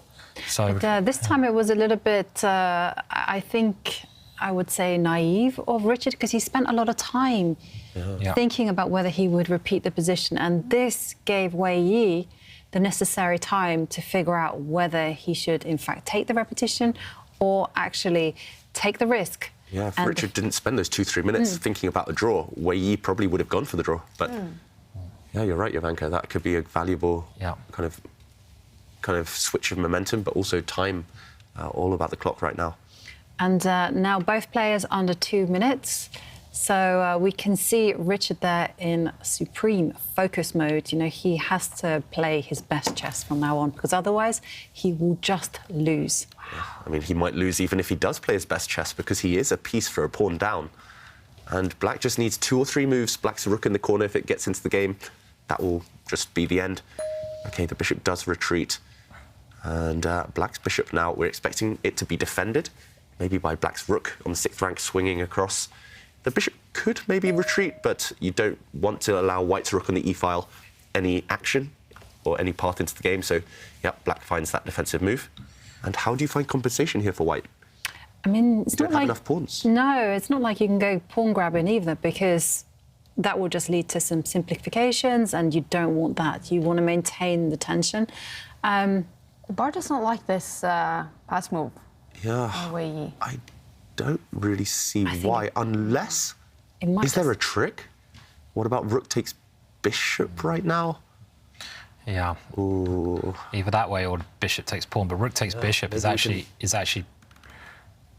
there a trick in the position? We might need a bit of help from Stockfish here, because rook takes bishop is possible. It looks like you're just giving up even more material, but you do actually trap this rook in the corner. And Black's king, this is the only way to fight. As the computer confirms, this does give White a fighting chance to survive. I guess in this position, Black's rook swings across to defend its bishop, and after the bishop captures the rook, we see a position, for example, where White will get 3 pawns for the piece, but he doesn't find that resource, Richard Rapport. Maybe he spotted it, and maybe he thought, no, it's still depressing. Oh, no. But he doesn't find the best move.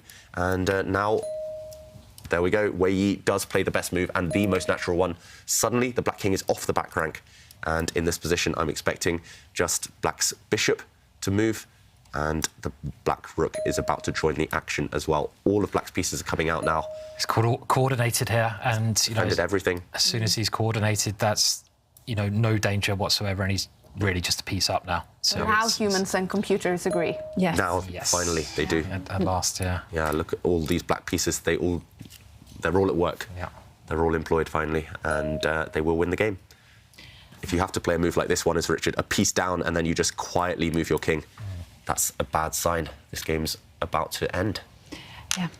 Piece and a pawn down. Wow. Yeah. Yeah. Wei Yi about to take the lead in the semi-final match. Richard Rapport will have to make a comeback in game 3 or 4 to take it to tiebreaks or even win the match. It's not over in any way, but Wei Yi close to taking the lead. Is there any way he can go wrong here, or is this cruising into victory? It would require a massive blunder. This last bishop move, now White's rook on the e-file is challenged. Everything's just protected for Black. And that's a good way to guard against kind of the spectre of blundering. If you protect everything, nothing much can go wrong. Yeah, I mean, you either need a power cut or a mouse slip. Well, they do happen. They do. Yeah, we saw that with, you know, Ju Wenjun. And has he got a cat? Maybe he could pull the lead out. Well, the thing is, though, Wei Yi has more than 30 seconds on the clock, so he would have to have less than 30 seconds on the clock for a power cut to So even that might to not save ruin him. his position. Yeah. Yeah, I think it's just an extra piece now, isn't it? And it's only one pawn for the piece, which is just not enough. And you can see Richard is, I think, resigned to the fact here. Yeah, I mean, he is trying. I mean, he's pushed his pawn forward, and he's hoping to advance further, grab some material, but nope. I think he can resign now, and I think he will. So yeah, I mean, There we go. Yeah. Wow. Richard Rapport resigns. He loses game 2 in the semi-final match against Wei Yi. The Chinese player takes the lead with 2 rapid games to go in this match. If Wei Yi wins game 3, he will be ready for the final. Richard Rapport forced now to make a comeback. And what an interesting game. Where did that win come, David? A really fascinating game, and Wei Yi was rewarded for his courage. We saw that really crucial moment where both players were debating, do we go for a draw? Do we just escape this game? Play safe, play safety first? But the answer was no. Richard here gave a check. He was ready to take the draw if Wei Yi had stepped forward with his king again. We would have seen the position repeat itself. But in this position, Wei Yi did find his courage and retreated his bishop to block, playing for the win. And Rapport just couldn't switch into that mentality of trying to stay alive, trying to keep his chances. Here, maybe just shocked by the fact that there was no immediate draw, he stepped back with his bishop. The black rook came across, and here I think it was the final chance to survive for Richard Rapport. He missed it, but rook takes bishop would have potentially helped him to try and save the game. The whole idea is that this rook in the corner is trapped. Black is also pinned along this line, so despite the fact you're a rook down, temporarily you have some chances. For example, if the rook comes across, rook takes bishop check, and maybe Black is still in charge with pawns on both sides of the board, but bishop and 2 pawns for a rook, at least you're not material down. In the game, however, he didn't spot this, and in this position, he just moved his rook up, allowing Black's king to finally get to safety. And here we saw in the game, Black consolidated, Black's pieces came to life, and he secured the win. What a win for Wei Yi, taking the lead. And Levon Aronian, he is also in the lead. He also won game 2 with the black pieces, and here he is in game 3 with the white pieces. If he wins this, he will be ready for the big final, Jan-Krzysztof Duda. He cannot lose it, and he needs to win either this one or the next one. We are 11 moves into this game. Can we see a winner? Quite possibly. It's early days, but White has decent centralization. White has a bit more space due to the white c-pawn. All Levon Aronian needs to do is get castled, so the white bishop's going to move out. There we go. White's king is going to get to safety, and it's also a very solid position, which helps when you're in the lead in the match. You don't want to go all out with White. It could backfire. So, yeah, not much can go wrong for Levon Aronian here. I like this last move from Duda, though, clamping down on Black's structure. Who would you guys pick, white or black? I prefer to be white slightly, just because it's a very simple plan in the centre with that last move. You can move your rook nearly all the way up to the pawn and double rooks on the open file. And I think white's got nice central control with that open file. But saying that, it's not all bad news for black either. And I think you mentioned this move, David, of the black pawn and now the knight coming to support that pawn, which is a very nice plan as well. Very pretty plan. So I don't know. I mean, I say I prefer white, but I think it's not that worrying for black either. I'd take either colour, really. So, early days. Yeah. So I didn't really answer that question, did I? I was like, white? No, I'll be black. Oh, yeah, actually, I don't care. So, yeah, I don't really care, to be honest. You're highlighting exactly how chess players think during a game, right? Yeah. It's like, I like my position. Oh, I don't. Oh, maybe. Yeah, maybe. Typical, right? Well, just what's the word? Indecisive? No. Indecisive. That's the one. Decisive. No, but I mean, it happens in chess. Now, you're very pleased with your position, and then you spend 10 minutes, and then you think, actually, my position is awful. I can't find a move. And then you find something amazing, and then you're like, my position is wonderful. And then it doesn't work. And you go through this whole roller coaster. That's why chess is so addictive. And, whilst Levon is thinking about what to do, I think I have time to share with you some selfies. And the first selfie comes from Neil Young, who says, Ricky loves watching chess at 3 a.m. in Australia. Whoa. So we have a big hello to you, Ricky and Neil as well. Thank you for watching. Is it the Neil Young? Yeah, I was going to say, Neil Young. Wow, is he still alive? Got some celebrity viewers. Yeah. So, I think, is he alive? I don't know. I should know. I feel like... Watching. Anyway. I feel no, but I'm not sure. Big hello to you, Neil Young, and a big hello to All Ricky. Googling. Googling, is Neil Young alive? He's alive. He's alive. Okay. He lives in Canada. Oh, well, he is from Canada. Okay.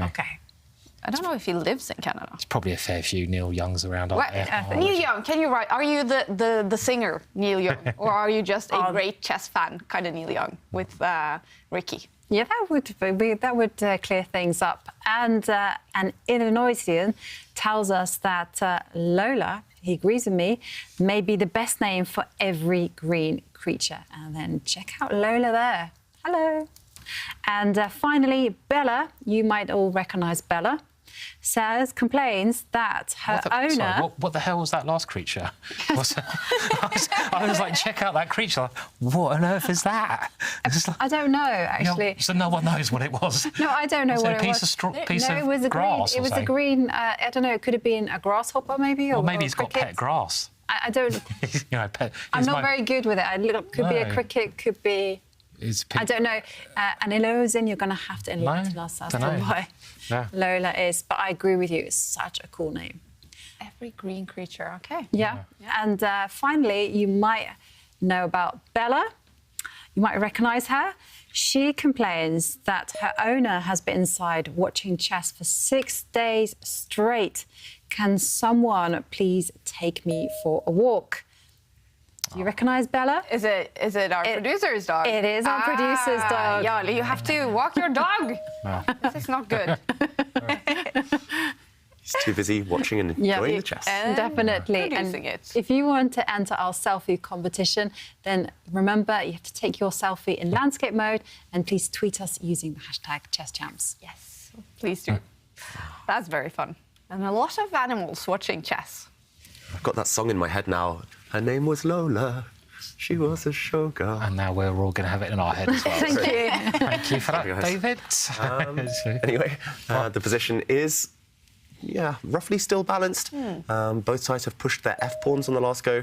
I really like what Levon's done. White's pawn, the F3 pawn, blocks out Black's light squared bishop. So Black's light squared bishop was on a great diagonal. But, wow. OK, Duda, he's in almost a must-win situation. Not quite, but he really wants to go for it now. He's getting ready to launch a potential attack. And Levon says, OK, if you're going to go for the white king with the black rook on the 6th rank, then I'm going to establish a really strong queen in the centre of the board. And white's queen actually does a great job of defending the white king anyway. So this is one of my favourite manoeuvres, what Duda's played. I mean, I love the Dutch opening where you push that pawn that Duda recently pushed, the F pawn, Freddie, and this idea of swinging the rook swinger.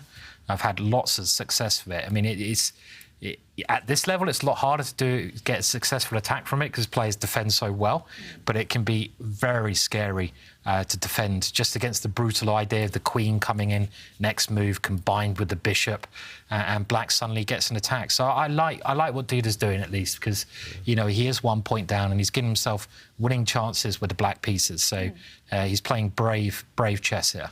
I have to say I agree with you. I mean, it is a very simple attack that almost anyone can do, but it's actually really difficult to fend off. I mean, how is White going to do it in such a way that he can be comfortable with his own position? Because, yeah, OK, you can step your king away and kind of just go on the passive, but you don't want to be doing that. You'd much rather kind of defend in a more natural way, which kind of fits in with your expansionist aims in the centre. Yeah, how would you define as a more natural way here then? I don't know. I can't find it. I mean, maybe... Probably move the king away is the only thing that I can think of, and actually... You can move the g-pawn, but it looks really funny. But maybe it's OK, because... So, for example, yeah, here, just push the pawn 1 square. But it feels, like you said... It feels funny. It feels funny and maybe feels a bit weakening, but OK. Very loose here, yeah. Yeah. And the problem for White is, for example, OK, you have a nice knight, you have a beautiful queen, but Black just says, OK, these 2 pieces control any entry points. Where are White's targets? I don't really see it, to be honest. And we know what's coming next. If Black gets a chance, he's gonna push towards that hook, and that is a hook now. What we say is target we can try to open up. I mean, I certainly like what Duda's doing here. I mean, you can even go for a double rook swinger. The double swinger is always fun. You want to swing this one across as well, Simon? I'll bring them all in for the party. Give them all a bit of a laugh, eh? Swing them all around. But, I mean, so I certainly like what Black's doing at the moment. Meanwhile, instead of establishing a knight on this square, which is actually traditionally the piece you want on an outpost in your opponent's camp, White has put his rook here. I guess that's to keep the black queen honest. He wants to say, OK, if you're going on your adventure to attack, I'm going to try and grab this pawn. But this queen sortie, it does threaten checkmate in 1. I guess White just has to push the pawn up to block. And the question is, do you have time to grab this pawn? Now Black's bishop coming forward, holding everything together, is at least met by White's knight retreating, and the knight will try to eliminate this piece. So, yeah, clever from Duda going for this attack, but also clever from Aronian to say it's not going to be one-sided traffic. If you commit to this attack, you burn your bridges, and I will just control things and play in the centre. And, yeah, maybe Duda has some questions to answer with this rook lift. He's kind of committed as well. This is the problem, the way Duda's played this. I mean, it's a very risky strategy because you're putting your rook on the side of the board. So if your attack doesn't come through, like David said, you're leaving the whole of the centre open for your opponent. So it's kind of like an all-in strategy, which is why the Dutch is such a dangerous opening. You've got to commit to it, and you can't really then start defending and move your rook back because your position's going to be terrible. So the likelihood of a decisive result here, I think, is very, very high. And here he goes. He's diving in. He's threatening checkmate in 1 move here, and he's got to go for it. I mean, let's say after the pawn moves, I mean, do you care? Do you care about that pawn? Just get on with it.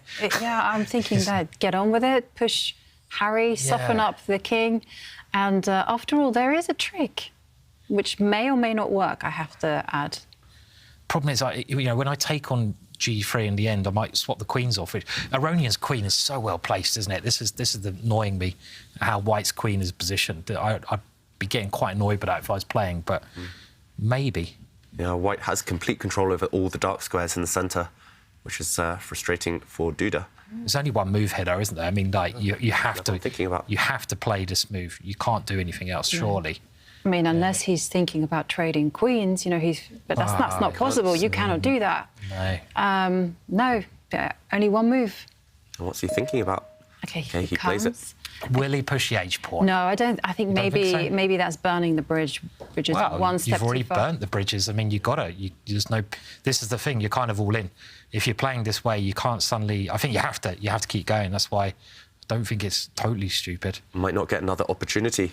And here we're hoping for action with this black pawn pushing forward. For example, if Black takes a timeout and I don't even know, defend, for example, here. I do think white's knight retreating is quite a strong move, but for example, if white's king steps in, now pushing this pawn could just be met by white pushing the pawn as well, and suddenly black is forced on the retreat. You have to go back. I'm not sure this is... I mean, I probably wouldn't do this with white anyway, but it's just to show that black's attack would fizzle out if you do play too slowly.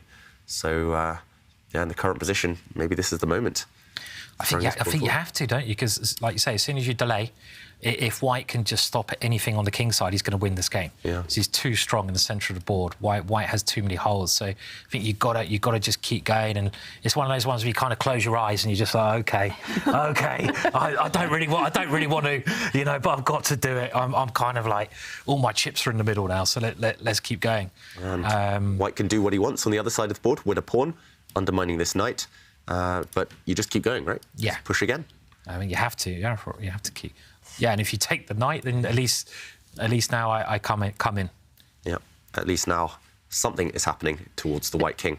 I mean, that looks a very scary attack. So wouldn't it be a better philosophy maybe to trade off queens instead of getting so greedy that you... Totally agree. I mean, this would be the very human way to play as well. For a queen trade. I mean, I really don't want to exchange queens here. But then, do I? At least the knight is not attacked anymore. Yeah. Suddenly some ideas here. I mean... It looks a little bit... clutching at straws, but at least there's a trap. Oh, there's not a trap. I was going to say, David, you want to push this pawn forward and trap David, when you play the Dutch, you just get used to this kind of rubbish. You know? You just have to close your eyes and pray. So it's kind of like, you know, but... Speaking of that, praying, according to Mats in our control room, the green creature was a praying mantis, which I have never heard of. But, But you never heard of praying mantis? No, never heard the of Shaolin form of Kung Fu, the praying mantis, Shaolin? Yeah. My elbow literally creaked when it happened.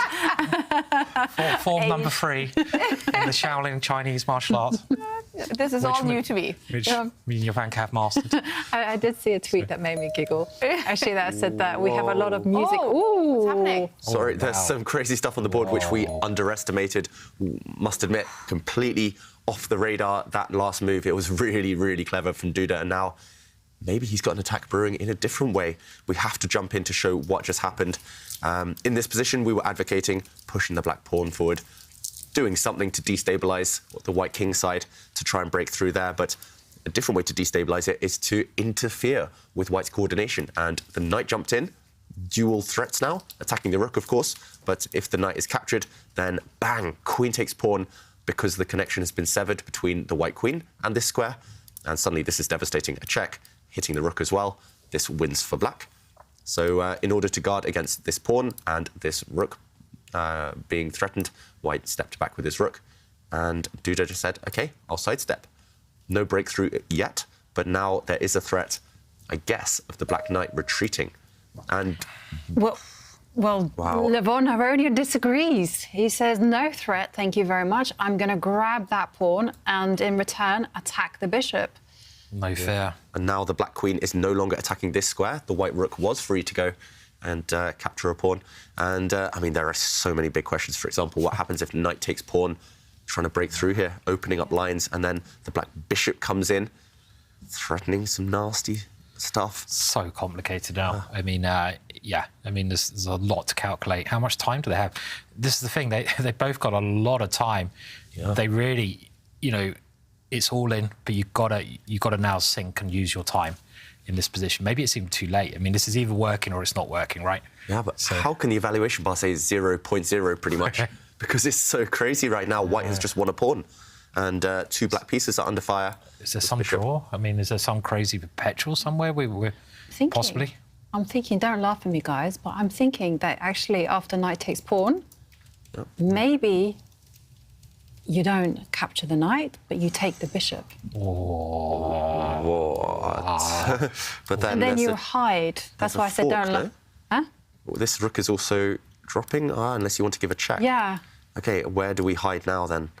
Do we go towards the knight? I guess we have to. Yeah, you go towards the knight. This is why I said don't laugh. No, we're not laughing, Jovanka. This is really wild, this position. Now, after knight takes rook, it looks like black has just won a piece. About to give a check on this square, but white gives a check first.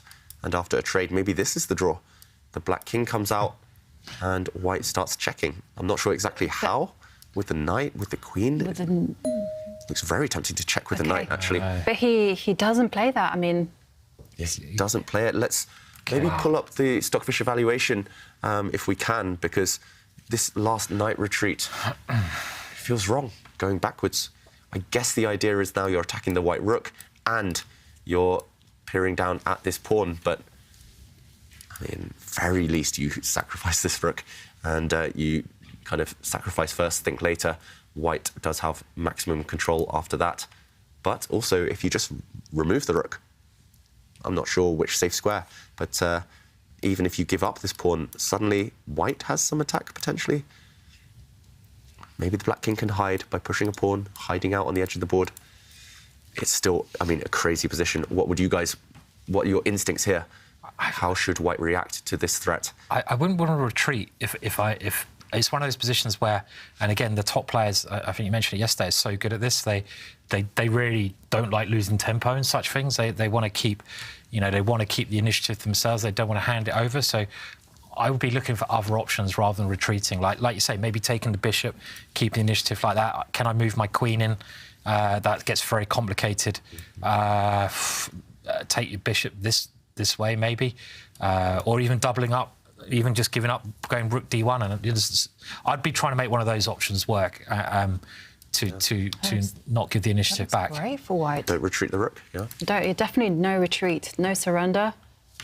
Queen coming in. I guess there's no immediate threat for white, so maybe black would just take a timeout and play this. Yeah. Create a safe square for his king. But I can maybe take your pawn. Can I? Maybe. Oh, then you.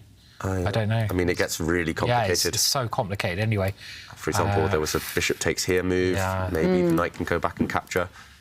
Everything is hanging in the current position. If we just round it up, this rook is attacked, but also black threatens to take this pawn. How is Levon going to deal with those dual threats? Yeah, big questions asked by both the players on every turn. Also, just doubling rooks here. I mean, it might look ridiculous, but. Yeah. I mean, I guess you can take the pawn then, can't you? Here, this bishop can jump in and capture. And wow, Simon, you actually guessed white's best move, the only one to give a significant advantage, and that's in the current position, to ignore the rook. That's very logical, but to ignore it by bringing the queen forward. Yeah. Is that a human move? I don't know. It's findable by process of elimination, maybe. I think that's how you got there, Simon, right? Yeah. You're looking at ways to keep this rook on the 7th rank. I just don't want to lose the tempo. So, yeah. So I think he'll should be able to find that. But the thing is... Sorry, go, Jovanka. But the thing is, you can figure out the queen working, going there is working if everything captures. But then it also feels incredibly unclear if black does what you suggested, just take time out with the king. Definitely, yeah. And it still feels the mess. The party is kind of continuing. But can you, I mean, even here, can you, I mean, I was thinking you can swap off rooks at least and you're getting rid of some pieces, but I don't really want to go passive. I mean, I was thinking about bringing my queen all the way back, but that just looks really wrong, actually. No, we can defend. You can defend with a rook. Cover everything. Yeah, and your knight is threatening to come in and... Yeah, the white knight is going to come in, maybe deliver some nasty checkmates behind. And this is one of those positions where, look at the black rook. I mean, the black rook is really committed there. So you have to get that, it could just be losing this kind of position, couldn't it? I mean, yeah, so in the current position, let's go back to the players, but it's all about finding this move for Levon Aronian. If he finds it, he's doing great. Anything else, and it just goes back to it being really messy. Thinking for 4 minutes now, Levon Aronian. He has hardly taken any time to think this whole tournament. Yeah. But this must be one of those very critical moments. Very critical. I mean, he must be caught in two minds, Levon Aronian. One, he wants to play safety first chess. He doesn't want to lose because then he guarantees at least a tiebreak. But if he gets a chance, he wants to win this game, end it immediately. Yeah. End this match in 3 and knock Duda out. So, yeah, do you play for a win? Do you burn your bridges? How much are you risking? How much are you gambling? Yeah, he just needs to tread that fine line of taking risk, but acceptable risk. And, yeah, I mean, the more I look at it, Simon, the more I think he's likely to find it, this white-queen move. So. because at least you start creating threats. And this is one of those positions where tempo is so important. Yeah. And as soon as you start retreating, probably not a bad move, you're losing that edge. So you want to create threats, and that's one of the only ways you can at least create a threat of a check on the back rank. So I'm pretty sure he'll play it. I mean, it's the best. If it's the best move, then even if it's risky, you play it. It's a dynamic move, and that suits his style. And also the second and third choice moves there, according to Stockfish, they're less obvious. They're not obvious moves. I mean, they're a bit unnatural. They do allow Black to achieve what he wants. I think Duda looks a bit scared as well. He's probably seen it and trying to work out what he should do. I mean, he doesn't look happy. But I am also wondering, what is the assessment after kind of like a panicky move, such as rook takes bishop? I mean, is that completely losing for white? It should be all right, I mean, surely. I mean, I don't know, because the rook and I guess one of the great things about moving that queen to the c7 square is that the rook and queen can't line up on the h line. Yeah, that's true. Possibly. Yeah. So such a complicated position, and he finds it. Wow. Queen c7 on the board. Levon Aronian showing his class by playing the best moves. Wow, and Black actually only has one move to stay in the game. And that is actually a move we barely looked at, a move we ruled out of contention very quickly. That's to take the white rook. So this is the only move to stay alive for Duda, but it's so hard to play. It's so hard to go for a move like this one. Basically, your opponent's saying, take my rook, please take my rook. Of course, if your opponent wants that, you don't want to do it. You don't want to take the rook. But the whole idea, I guess, is in this position, what is it? I mean, this rook is attacked, this knight is attacked. Do you just have to move your rook across? Could it be Jovanka's rook h6? Ooh, going on the counter-attack? I don't believe that for a second, to be honest. It's like... Drop a rook with check. Yeah, I mean, knight f8 and pray. But, I mean, I just... White pawn just steps forward. Yeah, and nothing's working here at all. So it's g5 is well over the top. Yeah. So it can't work, that. So no. After knight takes rook on this square, queen takes bishop, double attack. What does Black play? Maybe you hold up the white winning material just with one move. Yeah. And, I mean, the problem is there's queen to this square, hitting the rook. There's also maybe the more natural rook swing, just creating a pin here. Maybe now at least rook h6 has a bit more point here than before. You sacrifice less, so attacking this pawn now, this pawn has to step forward. And at least you have ideas such as you mentioned, Simon, pushing this pawn or moving the rook back across, moving the queen back to attack this square. Yeah. Wow. It just still looks fantastic for white because Black is completely pinned on this line. That's why it's unnatural to actually go and capture this rook and give up your bishop. Duda shaking his head there as well. I mean, you can tell what he's thinking, Duda. He's very easy to read, isn't he, at least? So do you guys disagree with the computers that even if the computer says this is the only move to save the position for Duda, maybe he shouldn't play it? I mean, maybe it's just the less, kind of the least of all evils. Maybe we actually showed pushing this pawn, but then at the very least, white can trade off the rooks. I think white might even have better, but white can trade off the rooks and no risk. Here, white just defends everything, pawn up. But maybe he'll see nothing here. Has he played? Oh, no, he hasn't made a move. 2.5 minutes now. The third choice by the computer here, Stockfish, is maybe the most unnatural move in the position, moving a queen to this square, utilising the fact that you're pinned on this file. Also, you're stopping any checks on this square, I guess, but that's not human. No. He's never going to play that. I mean, if you move the queen over, that would make more sense, wouldn't it? Maybe. I mean, that's a more human. This pawn. You create a threat, you stop a threat. That's a very likely move from a human, no? Yeah, but the thing was, I was actually thinking of that funny queen move, only because I was thinking of this sacrifice, this desperado, just to try to go rook takes pawn in some situations. So this one? Yeah. The problem is, rook takes pawn, firstly, the very maximum you'll get is a draw. But also, it's just defended, I guess. Yeah. Pawn with the queen. But I was just thinking the only benefit is that queen takes pawn is not in the air and you cover the check. That was it. Yeah. I like Simon's idea, actually, moving the queen across. This is very human, asking white what he wants to do with this pawn. For example, now the white queen cannot come back and defend it. If you move forward with the king, at least you can move the black rook. There's no more rook exchanges. Potentially, you're going to jump in with a knight check, open things up. Yeah, rook h6 maybe doesn't quite work, but I wanted to play that last move and take on h4 or something. But and this one you got knight e4 ideas hanging, haven't you? Yeah. This is at least very practical. I think this is what he should try. Yeah. Knight takes rook, just too unnatural, and you get tied up as black.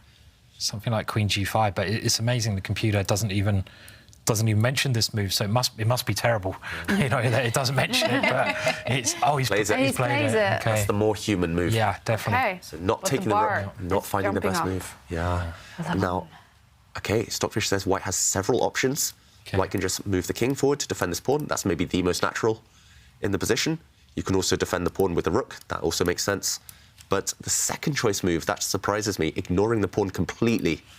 We'll never see that. No, definitely not. No. Just moving the rook across, going for checkmate. No, I mean, I think you'd have to be an otherworld genius to Never, ever. play that move. Or a cheat. No. Basically. Because simply you give up a pawn with check, and okay, you can move, you can hide, threatening checkmate, but it looks like black, for example, can push a pawn, hide away safely. I guess there's a follow-up here. This is a great game, though, isn't it? I love games like this. I mean, it's so exciting when one side... The problem is, we were talking about it earlier, and we're saying, oh, kind of maybe we want something a bit more exciting. And poor old Duda has gone all in, and he's probably going to lose from this approach, because at this level, it's so hard to justify that way of playing, because people can defend so well nowadays, and you're committing. I think the normal move here, I mean, going back, would be to defend that with a king, wouldn't it, David? As you said, that is what, again, most players would play, and then you asking the question back to black again. What are you going to do against that move? I guess it looks slightly scary walking with your king towards the centre, as we saw that black rook could swing across.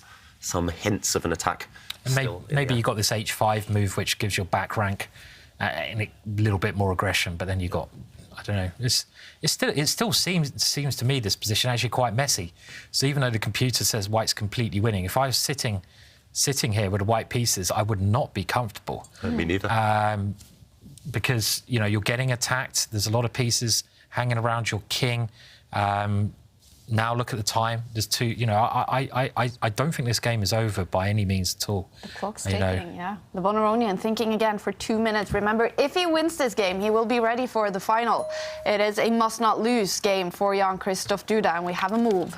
It was one of the computer's top suggestions, not the best, but he does lift his rook up to defend along the third rank, defending some really valuable pawns. And yeah, I'm just trying to think who will be thriving in this type of situation. It does suit Duda's style. When we've seen him at his most successful, winning the tour, well, some events on the tour, winning some individual games against the world's best players, Duda, it tends to be from really messy, unclear situations. He never completely outplays them smoothly. It's normally up and down, and then he tricks them, or he kind of lures them into this kind of really these really muddy waters where they just can't navigate themselves, and it feels like maybe we're heading towards that type of situation. Wow.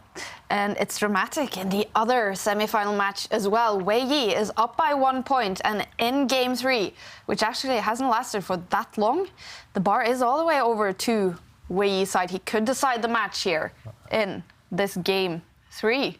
Did you take a peek at that, David, and shake your head? I just saw David's body reaction. And it's like someone's electrocuted him there. So, yeah, I'm just in shock. I was doing a quick count, and I was like, how is Rapport already a piece down after 15 moves?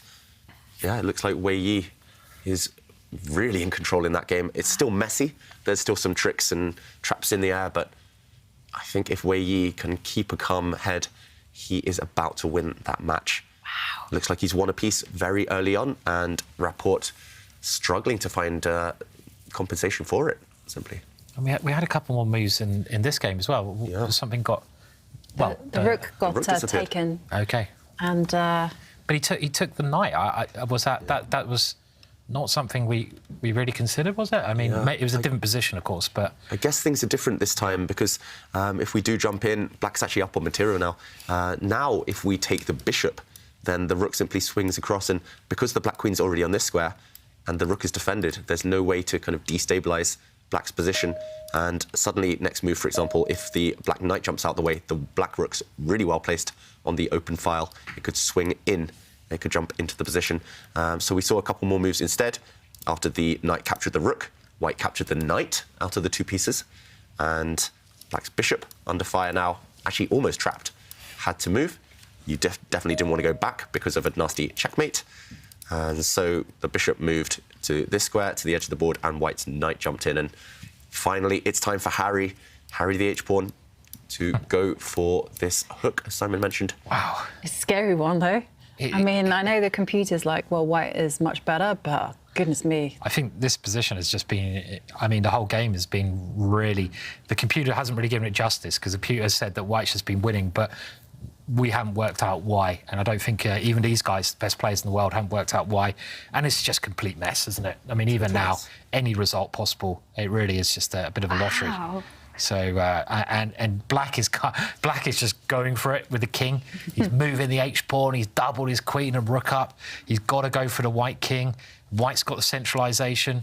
White's got the queen and knight coordinating. He's got that lovely kind of setup as well. So there's pros and cons everywhere. And black is all in, though. That is just clear. All in. Black is all in. These two pieces are currently loose and offside. So maybe there's a way to take advantage of those for white. First move that comes to my mind is to just, I mean, this pressure, I was going to say this move, this pressure is too much, so why not kick away the black queen? Stepping forward, also opening up this light squared bishop on the diagonal, which is quite nice. Where is black's queen going to go? Is she going to take a step back? I don't think, unfortunately, she can take a step to this square, like we showed earlier, utilising this pin, because now white has a nasty check, and next move will take this rook. I really didn't want to swap queens off, but you know, it's a bit of a shame to play a move like that. But maybe it was forced. It's material up, at least. It's true. Up True. a rook for a knight and a pawn. So if the queens come off, it does look like Duda has decent chances. Do we keep the queens on? Actually, if we take the queens off, I think this knight is trapped. Yeah, I think black is really winning. Yeah, I mean, maybe there's ideas like taking this pawn. It gets a bit messy.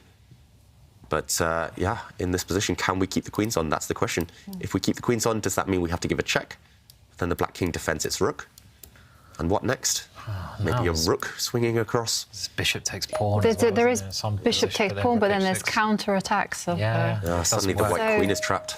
Yeah, OK. Completely trapped. And we are seeing this position on OK, the we board. do see the rook swing across. This is very natural from Aronian. He's defending his knight, but also threatening some discovered attacks. If the knight jumps out the way, he will hit the black queen. OK, what next for Duda? Does he keep trying to insist on a queen trade? He can bring his queen to this square, for example. But at least now white can safely go and grab this pawn, hitting the rook as well. It's really, really messy. I do think I would choose white here just because black's bishop is so bad and white's knight is so good. But I don't know, what about you guys? Yeah, I agree. I mean, I'd probably pick white here. I mean, the extra exchange doesn't seem that important at the moment, and black's pieces are all kind of... I always look at the harmony of the pieces. White's piece is very nicely positioned, black's not. Yeah, and I just wanted to mention the clock time. I mean, take a look at Jan-Krzysztof Duda's clock. Just 20 seconds. No time to handle these complications. And this is why he just reacts instinctively, pushes the h-pawn one square and starts to ask white some questions. You know, how are you going to defend the king? Yeah, Lev on Aronian, under 1 minute as well. He can move his knight out the way in several different squares. He can take this pawn, for example, with the idea that now suddenly he's attacking the black queen. But maybe Duda's idea is to swap the queens off now, trading the queens. OK, he retreats to a different square. He doesn't take this pawn. He retreats here, maybe jumping to the square with a check. First, black needs to move the queen. But, I mean, can you take the knight? Oh, what's happening here? Yeah, maybe. I mean, I'm struggling to understand. Queen moving. This is not a winning move for black. He's just trying to trade the queens. Why did the evaluation bar react? I don't see it. Was there a move in this position? Maybe the black queen could have chosen a different square, but OK, now queen exchange, inevitable. The white knight can give a check first, the black king... David, we know what happens in these kind of games, where it's up and down. You know, we know what the result's going to be. Is it going to be a draw? Of course. That's right, Kaja. Always a draw. It fizzles Simon, out. you've called it. Suddenly, suddenly, look at this. Blink and you missed it. All the queens, I mean, the queens are off. A set of rooks and knights are off. It's level material. After all that drama, And we could well see a draw if, for example, black just moves the rook away, maybe even if he takes this rook. I don't think you should take this rook because suddenly white's bishop is the better one with lots of targets on light squares. But, OK, he moves this rook out the way. And in this position, it's just level material. Why is Duda shaking his head? I mean, I'd have thought he'd be... win. Do you think he's lucky? I mean, I think it's just been a great game, a really good fighting game. Yeah. I think they've both come up with some very resourceful moves, and I don't think Duda's been unlucky. I mean, if he looks at the computer evaluation afterwards, he would realise actually maybe the other way around. But of course, this is now. I mean, there's still a lot of play here. I was going to say, loads of play. I mean, definitely loads of play. For instance, this rook move is really sneaky because white is threatening to actually put the bishop on the f7 square, trap the king in a mating net, and again, not easy to get out of that one. Actually, I don't know. You can push a pawn forward and trap the bishop. And then the rook will come to the 7th row, and the game continues. Messy, very messy. He's gone for it. But wow, he's gone for it. And there's after pawn takes pawn. I wasn't a big threat here. I love the ideas of checkmate in one move, and why not? Checkmate. Yeah. He has to push the pawn, and does white have to move his rook in now? I would be terrified after, for example, pawn takes pawn. The black bishop would step back, and this bishop is going to be trapped. Got to come in. He's got to come in. He's come in, indeed. This is like blow. The reason I love this game is just blow for blow. Even in the endings are normally not tactical affairs, but in this game, it's still they're trying to checkmate each other in the ending. It's great to watch. And now the king takes a step back. So which pawn is white going to grab? The g pawn. The pawn takes pawn, okay, and we see this weird kind of construction of pawns on the right. Black's bishop is beautiful, though, in the middle of the board. It is. And now black's going to have some fun because the black rook is ready to dive into the position. So, I mean, 18 seconds. Who do we pick here? I mean, it's so hard to say. Duda shaking his head again, though. Yeah, why is he getting so depressed? He's... he just got to play, But I feel like he doesn't think that he can win. But now I think Aronian maybe made a slight inaccuracy because the bishop isn't on the best diagonal.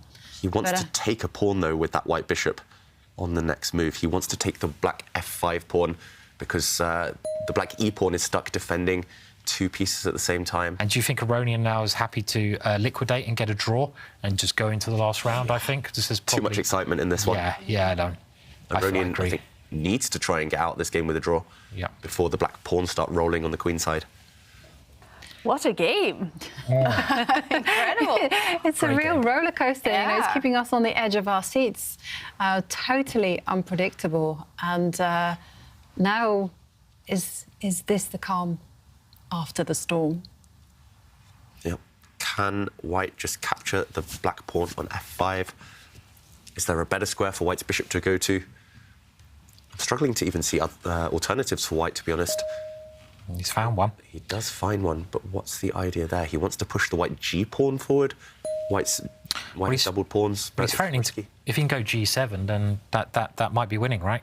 I mean, why can't you go g6 now? Am I missing something? OK. He's giving it a check. He's taking the draw. Oh, this is nice. Yeah, OK. He's had too much fun. OK, Duda doesn't want the draw, though. Ooh. Duda's playing for the win this time. But the g pawn is very scary if you move your king that way. And it's moved forward. The black 2 bishop squares away has to move, I feel.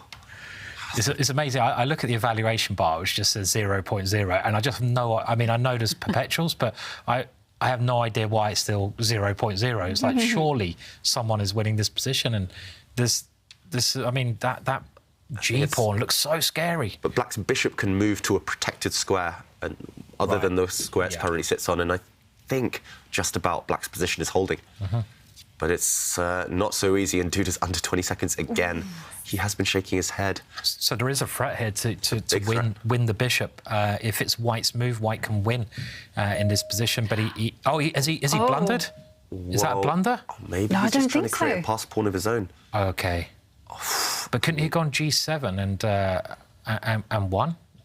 Yeah. In the last move, didn't Aronian have a winning idea? Seconds, okay, we have to show the Simon. Although only a few seconds to do that. Yeah. But OK, he moves his bishop. There was a threat. As Simon mentions, white could even have pushed this pawn forward, given another check, discovered check this time. But I guess at the very end, black would have taken and made a new queen, or white's bishop would have had to give itself up anyway. Instead, we saw Aronian take this pawn, and this bishop, remember, was under fire in that line with a lot of checks, so it's moved to a safe square. And now, some issues here. White gives a check. Oh, I think we're going to see a draw. Any moment, white's rook just repeating, and black's king has nowhere to hide. Let's go back to the players. I think we'll see the white rook and the black king do a bit of a dance, because otherwise, black's pawn is too dangerous. Well, it's just been such a crazy game. Great game. That's the kind of game we all want to see more of. Just up and down, round. Feels like both players were really at their best in this game. Yeah. Simply. Yeah. And sometimes, they can't be decided at the top level when they're both on form. And here we go, position. This is the third time we've seen it, and a draw. Yep. Wow, look at Jan-Krzysztof Duda.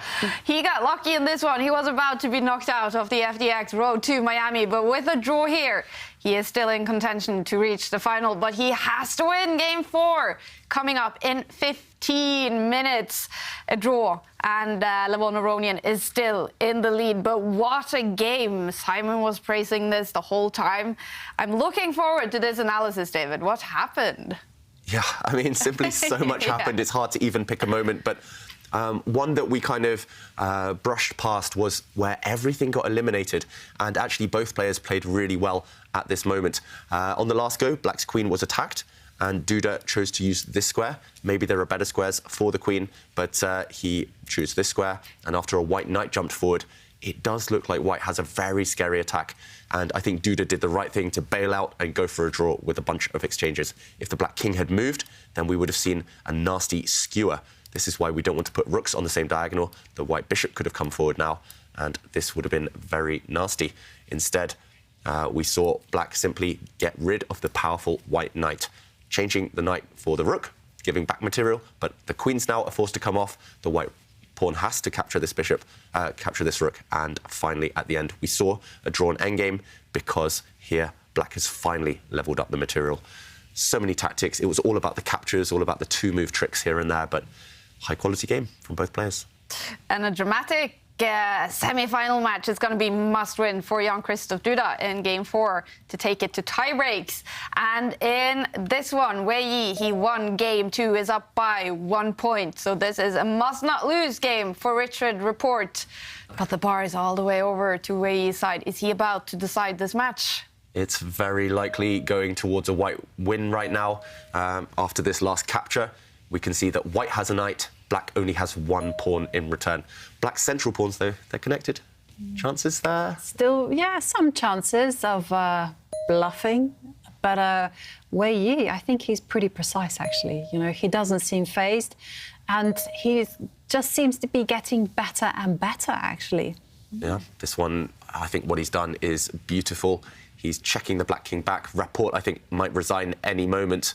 And there we go. White's extra knight decides this game. It's over. Richard Rapport is knocked out of the tournament. Wei Yi reaches his first final in the Meltwater Champions Chess Tour to actually get one of the places in the next tournament, the major. He is ready for the final, Wei Yi. And we did only see the final moves in this game, David. How did he clinch that crucial win? Yeah, he clinched this win. If I just go back to the opening, he clinched it in rather surprising manner.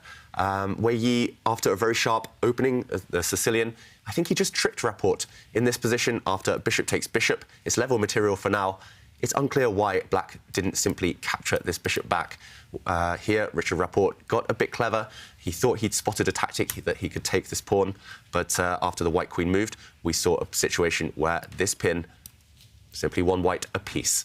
And if we fast forward to the final position, white kept that extra piece for the rest of the game. And here, Rapport resigned because this check forces the black king back. There's no good squares to go to. For example, if you go to this square, the white knight can jump in, and there are clear targets. White's extra knight is far superior to the black pawns. Wow. Wei Yi ready for the final. The 23-year-old playing at night in China. Has he impressed you a lot, Jovanka, so completely. far? I mean, I have to say, and I have a confession, that I actually thought that he would lose this match. I really had Richard as my favourite. I thought that maybe he was getting a bit tired because he's playing so early in the morning and late at night. But no, you know, we saw that when the time comes, he is there ready with his impressive tactics. And what can I say? An absolutely magnificent performance. Yeah. He is China's third highest rated player after Ding Liren and Wang Hao. And only 23-year-old. What kind of player is he? He's super talented. He's been a child prodigy in the past. He got to 2,700 rating, the elite level, when he was 15. That's mostly through his tactics, his tricks, as we saw in that game and the previous game. He managed to win a piece from Rapport just using his creativity. He calculates incredibly well. He can see, I think, 10, 12 moves ahead very, very quickly. But he's also matured a lot, so he's worked these end games a bit better than he used to, and he's becoming quite a universal player now. Yeah, and he is one of those players, early 20s, that we're seeing some fantastic chess from now. Is he one of those players that we're going to see a lot from in the future, or even near future? I hope so. Yeah. I mean, he's now got his place in Miami, I think, which is awesome. Like David said, he's been around for a while. I remember him playing in Reykjavik, and he beat, when he was like, I don't know, a baby. You know, he beat MVL in a really nice game. So he's been a prodigy, and he's had the talent, and now he's kind of nurtured that ability, it seems, into something else in the last year. It's just his tactical vision. It is incredible. He's so quick. He's so sharp. It's like he just sees things, you know, and it's incredible to watch him sometimes. So he's got a long future ahead of him, definitely. Yeah. And in the near future, he's going to play the final in the FTX Road to Miami. We are joined by Wei Yi. Congratulations on a big day. Hello, thank you. So how will you sum up today's semi-final match against Richard Rapport? Yeah, I think today I was so lucky because I think I was in big pressure in first game, and but then I think he missed something to win, and then I had a draw. And the second game, I think he maybe should play rook d8 and rook d5, just make a repetition, and I think it's a draw. But rook e5 is really very risky. And the third game, I think maybe, yeah, he was not in his best form. And making it to the final, though, what does this mean to you in a top tournament to be ready for the final? Yeah, I think it's really a surprise that I arrived the final, and because I think I played not very good in the prelims, and but finally I was lucky because I was 8th place, and I think there will be a really difficult match final. Who do you, in the final, you're going to face either Levon Aronian or Jan-Krzysztof Duda. Do you prefer one of them? I don't know, because both of them are really strong. Absolutely. Yes, and I don't know who will win. Yeah, it's going to be exciting to follow. And playing online Rapid here in the Meltwater Champions Chess, or how do you enjoy that compared to classical over-the-board chess? Where do you see yourself being the best? I think I feel not very familiar when play online. Maybe I will prefer to play on the board games. Okay. Yes. All right, well, you're doing great in online Rapid, no doubt about that. And you are now ready for the final. That means you also get a spot in the next tournament, the major in Miami, which will take place in Miami. Now, I know there's very strict COVID regulations in China still. Is it possible for you to travel out of China to join that major?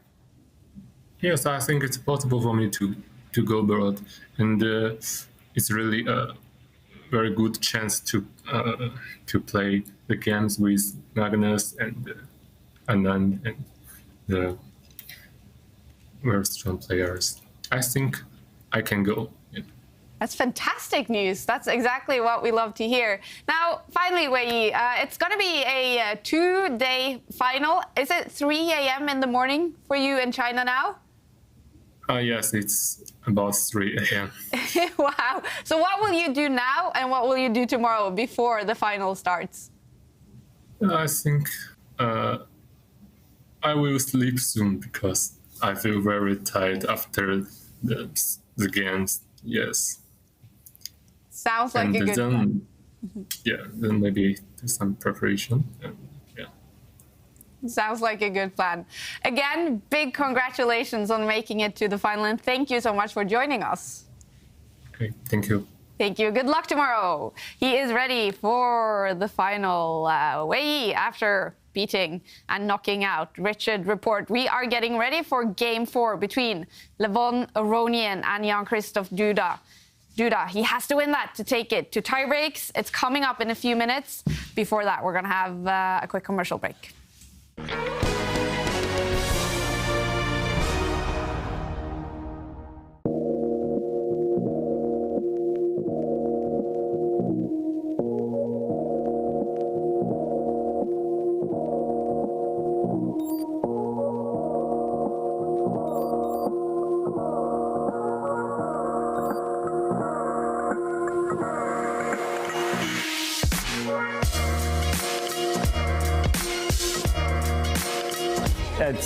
It's really crazy that apparently almost as many people play paddle in Spain as there are total people in Norway. I think chess had boomed during the pandemic, also with Queen's Gambit and such. Obviously not in the same numbers. Yo creo que no deberían ayudar a hacer una serie. Estaría mal.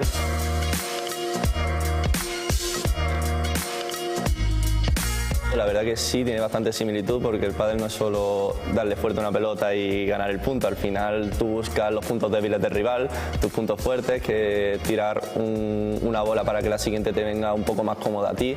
Entonces siempre es una táctica de yo te domino a ti, tú me dominas a mí, para buscar quién puede ganar el punto al final, no al primer golpe, sino quizá al décimo, al duodécimo golpe. I think there are several points that are a bit similar. I think like controlling the right areas and positioning yourself correctly is a similarity. But what I found most of all is the patience. Because it's, as you said, it's very easy, I think, in paddle, at least for like a beginner like me, that, yeah, you want to hit as hard as possible, and then you just get hit by the counter attack. So like finding the right moment, right moment to strike is important, and then you have to like always improvise. But I guess it's a bit of the same, that you get hit with an unexpected shot, and then you have to react and change your plan completely. So to be quick in your mind is always important. Exacto, totalmente. Yo creo que las similitudes se ven ya a nivel profesional, porque quizá a nivel amateur, bueno, los amateurs dicen, bueno, le pego fuerte y tal. O en el tema ajedrez, yo no juego con el cronómetro que tengo que darle rápido, yo me pongo a pensar, a ver qué tengo que hacer y todo eso. Entonces yo creo que ya cuando llega a un nivel más competitivo ya empiezan a haber más semejanza entre ambos.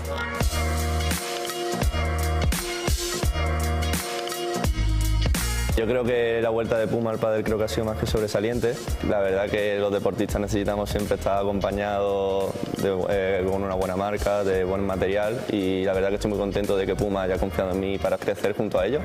Y tanto el textil como las zapatillas como la pala yo creo que están hechas perfectas para mí y todo el material es muy bueno y más que sobresaliente. I like the profile, they're really cool, but most of all I like the clothes and the shoes especially are awesome, and of course the people as well. It's a very good team.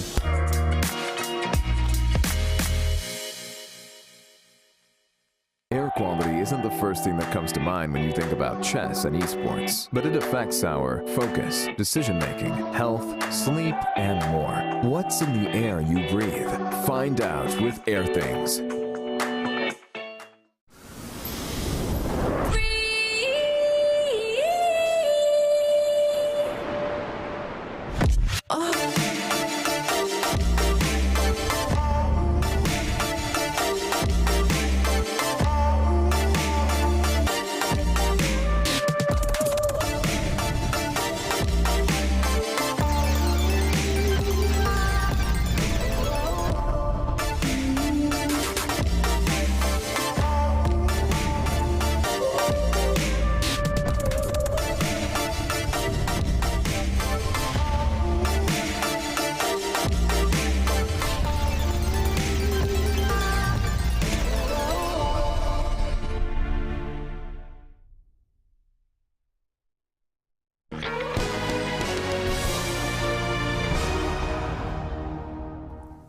Welcome back to FTX Road to Miami. 2 players will qualify for the major FTX Crypto Cup coming up August 15th. Wei Yi is ready for the final and has qualified. And one of these 2 will join him. Levon Aronian is up by 1 point. This is a must-win situation for Jan-Krzysztof Duda in Game 4. And here we go. Must-win situation, and it's the Queen's Gambit. It's the Queen's Gambit accepted. Black is 1 pawn up temporarily.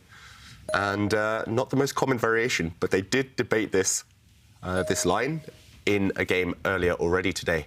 This last night move by Black, allowing White to get the pawn back. And I slightly prefer White's chances. White has a nice central pawn there. But is it enough? That is the big question. Levon's playing so quickly. It's clear, I think, in the break between the games, Duda has gone away, he's studied this, or maybe he's had one of his coaches, one of his seconds look at this and think, and they've told him, just go for this against Levon, you have an advantage, or at least you get a playable position in a must-win situation. And this night retreat, it seems to be a new move. So Novelty. Definitely. And now you can see this is why Levon pauses and he has to work out the subtleties. Why is White playing this move? I mean, what is the plan? Is it typical that we see these novelties in these must-win games, that he has something special prepared for those situations? Yeah, you normally want to save your best stuff for the biggest moments, right? The biggest occasions where there's, you know, prizes, there's money, there's Miami on the line. Yeah. And yeah, it looks pretty nice for White. I like this central pawn. At some point, it might step forward later. White's 4 versus 3 advantage on the right half. It's easier to mobilise than Black's majority on the other flank for now. Simon, I guess you like the potential of yeah, definitely. I mean, White's pawns. This is the only move I was a bit fearful of. I thought if I was Black, I'd love to swap the queens off, because I think the long-term attacking potential of those 4 pawns you mentioned is great. I mean, at some point, you know, you can start pushing them all up the board, and an ideal situation to have, I think, for Duda. I think he's picked a very good opening so far, and I mean, should have exchanged queens there. It's still some problems actually. So I would say this is good novelty. I mean, a nice position to have so far for White. Yeah. I mean, sometimes those are the best novelties, not kind of groundbreaking sacrifices here or there. It's just a simple knight retreat. White's knights defend each other right now, and one of the White knights supports the central pawn. So it's just coordinating the pieces, I guess. And I wouldn't be surprised if, as you mentioned, he starts kind of preparing to launch his kingside pawns forward, or at least the White F pawn forward. Not yet, because it would make the White king vulnerable, but over the next few moves. Bar slightly over to Duda's side. He has to win this game to take it to tie breaks. Any other result means Levon Aronian goes through to the final, and he's such an experienced player, Levon. Do you think he gets stressed at all in this situation? He's been there. He's done it a few times. And, I mean, he is one of the kings of knockout chess. If we talk about world chess, so he's won 2 World Cups. I don't think anyone else has ever done that, 2 World Cups. So it's, I mean, these massive knockouts, 128 players, all the best players in the world are there, and he's won it twice. Wow. Duda's won it once, hasn't he? Duda's won it once. By beating Magnus in the final, which was incredible. Or semi-final, right? Okay. Yeah. And I remember once having a chat with Levon, and I was asking him this question. You know, do you ever feel stressed? Do you ever feel the pressure? And he said, absolutely not. Wow. And not, you know, especially when he gets added time on the clock. You know, he doesn't worry at all. He trusts his instincts. And there we have a little pawn move from Duda. And once again, Aronian has to take a pause, and he has to consider whether to trade queens or perhaps to find a home, a safe home for the light squared bishop. Yeah, there's some small problems there, aren't there, David? I mean, like, this pawn structure is great when you need to win because you've unbalanced the pawn structure. I mean, the more symmetrical a pawn structure is, the more likely a draw it's going to be. And just the fact that White's got these, well, they're ready to roll very soon up the board is gonna worry Aronian. I mean, he might not be stressed, but he's got to deal with that move that David's highlighted there, just kicking the knights away, and then you can kick the next knight away with the other pawn, and they can just come straight up the board. So it's tricky for Lev to play, I think, and very easy for White to play. He has one move in his pocket because, unfortunately, you can't push the pawns just now. But it is definitely in the air. So you have to prepare it for one move. I think you can get your dark square bishop out. Yeah, if you push it now, I guess that black, I don't know if you flick in a check or do you flick in this rook move to attack the white queen. Still slightly tempting to push it now, but yeah, maybe at the very least you could bring your rook across. And yeah, you will jump in with the black knight, potentially. Maybe you jump this way even, sometimes to sacrifice a piece. But yeah, Jovanka, you're advocating just bring the bishop out to this square? Yeah, complete development, have that threat that Simon highlighted in the air, because that is such a menacing pawn push. And goes for it immediately. He wants blood. Impatient. I thought this wasn't possible. I thought that, you know, the check... Oh! What was the bar? Look at that. What happened to the bar? Well, some of the ideas I think David mentioned about this piece sacrifice. I mean, Lev might be forced to sacrifice a piece only needing a draw. And I think this is the key idea, isn't it? I mean, at some point. Yeah, for example, with the check, already if the king steps forward, this could be painful for Duda. The knight could jump forward now, for example, with a check. And already we could see a miniature with some checkmating ideas. The king now trapped on the edge of the board. First, Levon flicked in a rook move. Jovanka, you're surprised by something here? Yeah, because I peeked. I accidentally peeked, and I saw that this actually wasn't possible. There was only one move. Duda's move, just sidestepping the threat, isn't actually a good move. Okay. The only move for White to maintain the balance is actually to play queen takes rook. Whoa. That's like, whoa. White's best move was to give up the queen for the rook and then win the black knight. But I guess there's some pressure along this diagonal, but surely this wouldn't be enough to hold the balance. Instead, he didn't even consider that, Duda. He just moved his queen out the way, and why is this not possible? That's the big question. It's a check. The king moves, and rather than jump into this square yet, he jumped in with this knight. Oh, my God, this is going to be killer, right? If White steps forward with this pawn, the black knight jumps in here. Whoa. And the knights are just going to jump and conquer this square with a nasty check. White's pieces are just asleep on the other side. And, of course, if this knight is captured again, whoops, this is checkmate. I think that knight jump's coming whatever, isn't it? Yeah, really? I mean anything you play, and... Yeah. Nice. And could we see... Is he just self-destructing, Duda? I was going to say, are we going to see Duda lose this game in less than 20 moves? We could. It's possible. But I don't know if we rarely see that at this level. But you called it, Jovanka. You said this move was premature, and it's very tempting when you're in a must-win situation to play a little bit too aggressively. And he needed to cover those dart squares because those knights, they're like jumping around like crazy rabbits, aren't they? They're just like going straight for the king. The queen's coming in. All the black's pieces are fantastic here, and I don't really know what you can do here even to survive. I mean, you have to not take the knight when it comes in, give up the exchange.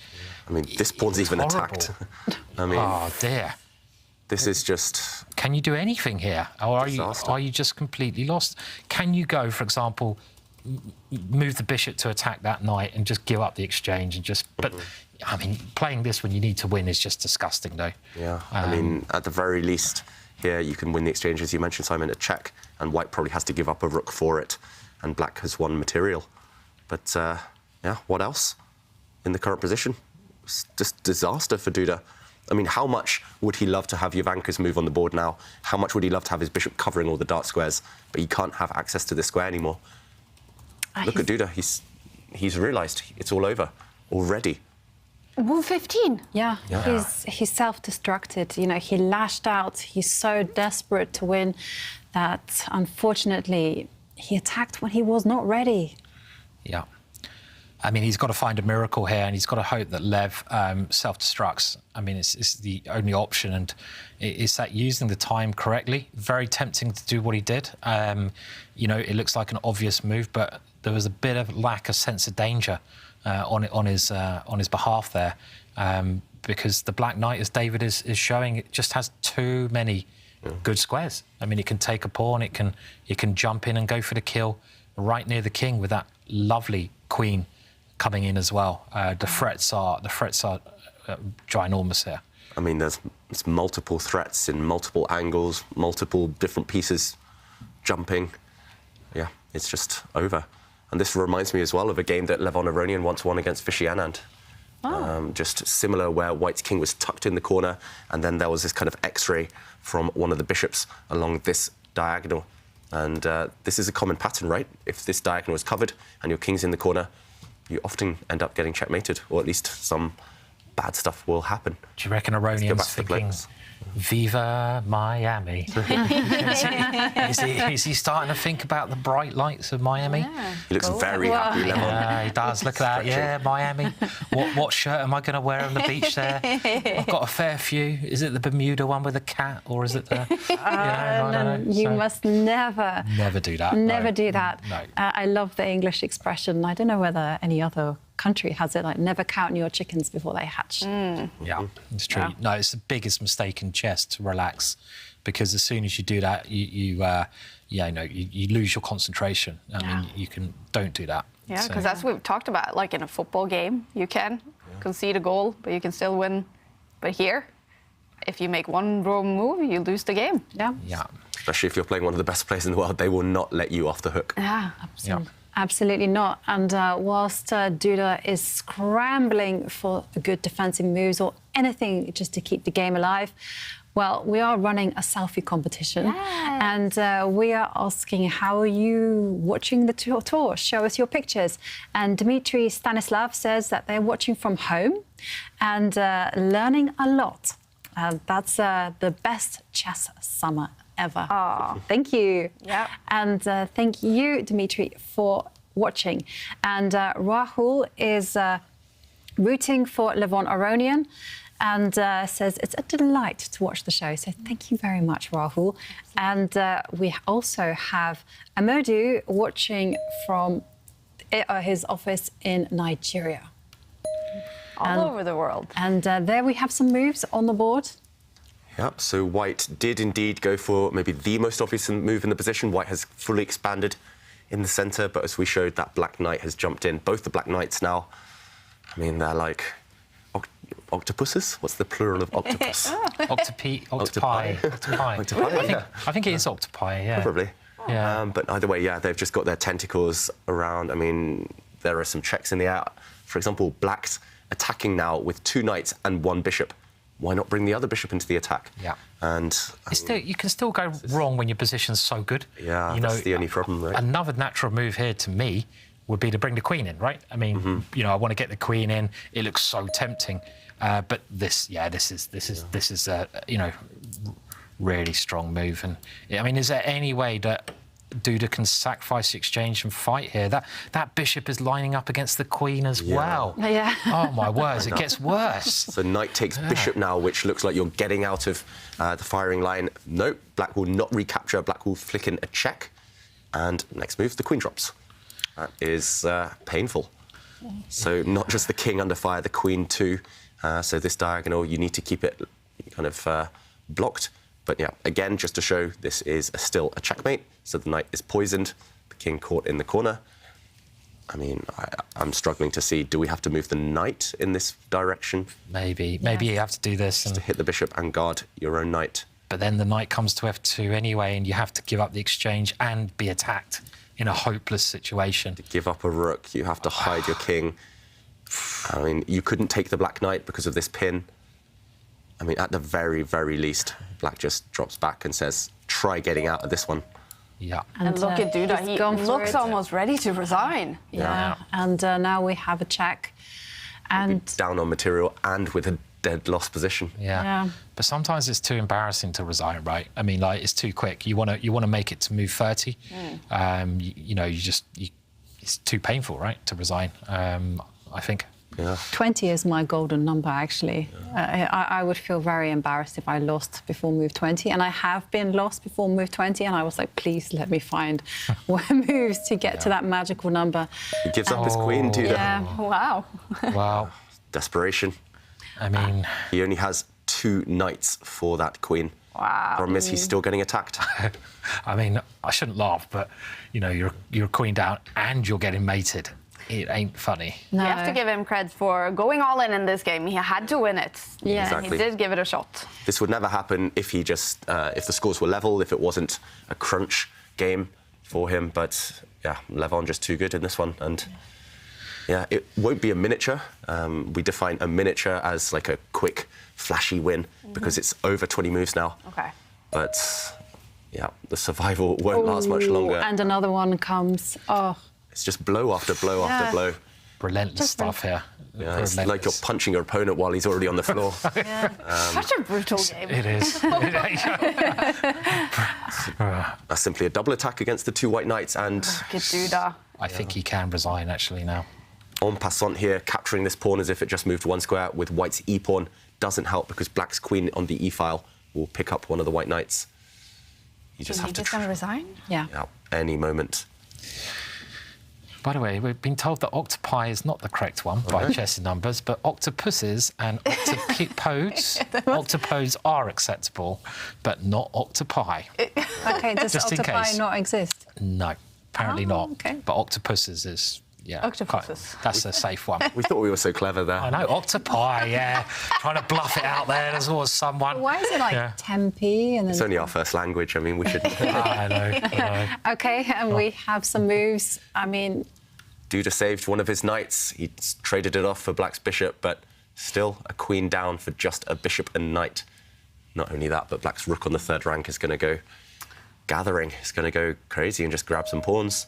Oh, it steps back. Slightly surprising. He doesn't need to, right? He's going, I want full control over the position.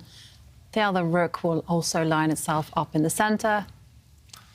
Control. Levon doesn't even look happy. He just maybe feels a bit bad for Duda. I think so. But we have an update. Oof. Octopi makes sense because a lot of similar words of Latin origin can be pluralized. Pluralized. It's been a long time. Whatever. Yeah, so chess numbers is giving us some good info in the Chess 24 chat. So and they're having a debate about the. So we're going to call them octopies. Yeah. No, octopi. Octopuses, No. maybe. Well, Yeah. I did see a lovely, well, it was quite funny tweet where it says they were a bit shocked that none of us knew whether Neil Young was alive or dead. They thought, Pretty sure he was alive. I thought he was alive. It was just Simon putting some... Well, I thought most of these rock stars, they don't last long, do they? I mean, like, if you get over 27, you're doing well. Yeah, that's so, fair. All right, well, Levon Aronian, he is with almost 2 feet now in Miami, ready to play in that major, but also in the final tomorrow against Wei Yi. Jan-Krzysztof Duda, he is still playing. Is he just trying to reach move 30? Yeah, he's, I think, just coming to terms emotionally with the fact that he will be leaving this tournament now. And it could have been so different. But, yeah, sometimes in chess, especially when you've had a bit of a bad game, a bit of a bad day, you don't want to kind of admit that. You should move on, you have to move on. But, yeah, here, unfortunately, the black rooks are just too strong. They're coming in, Duda, yeah, gesturing. It's like, what else can I do? What have I done? Yeah, the queen's too good. I mean, there's too many targets for her. Just too good. I mean, yeah, it's it's a bit horrible to see, you know, after such a great day of chess that, you know, Duda go down like that, because he's such a fantastic player, and you rarely see him lose like this. I mean, and it is over. Yeah. Jan-Krzysztof Duda loses in 26 move. Levon Aronian is ready for the final, his first final this season in the Meltwater Champions Chess Tour. Heartbreak for Jan-Krzysztof Duda. He gave it a tough fight, but in this game 4, he simply didn't have a chance. And here is today's Lisoveta learning point.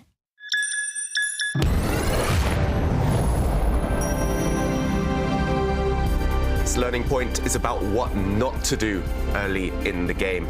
Sometimes you formulate a plan and you might get carried away. You might want to initiate that plan, but you've got to make sure that your pieces are ready for it. Here we were actually liking White's position. We were talking about the potential of pushing this pawn forward, maybe pushing the e-pawn forward on the next go, gaining time, kicking away the black knights. And Duda clearly had spotted this.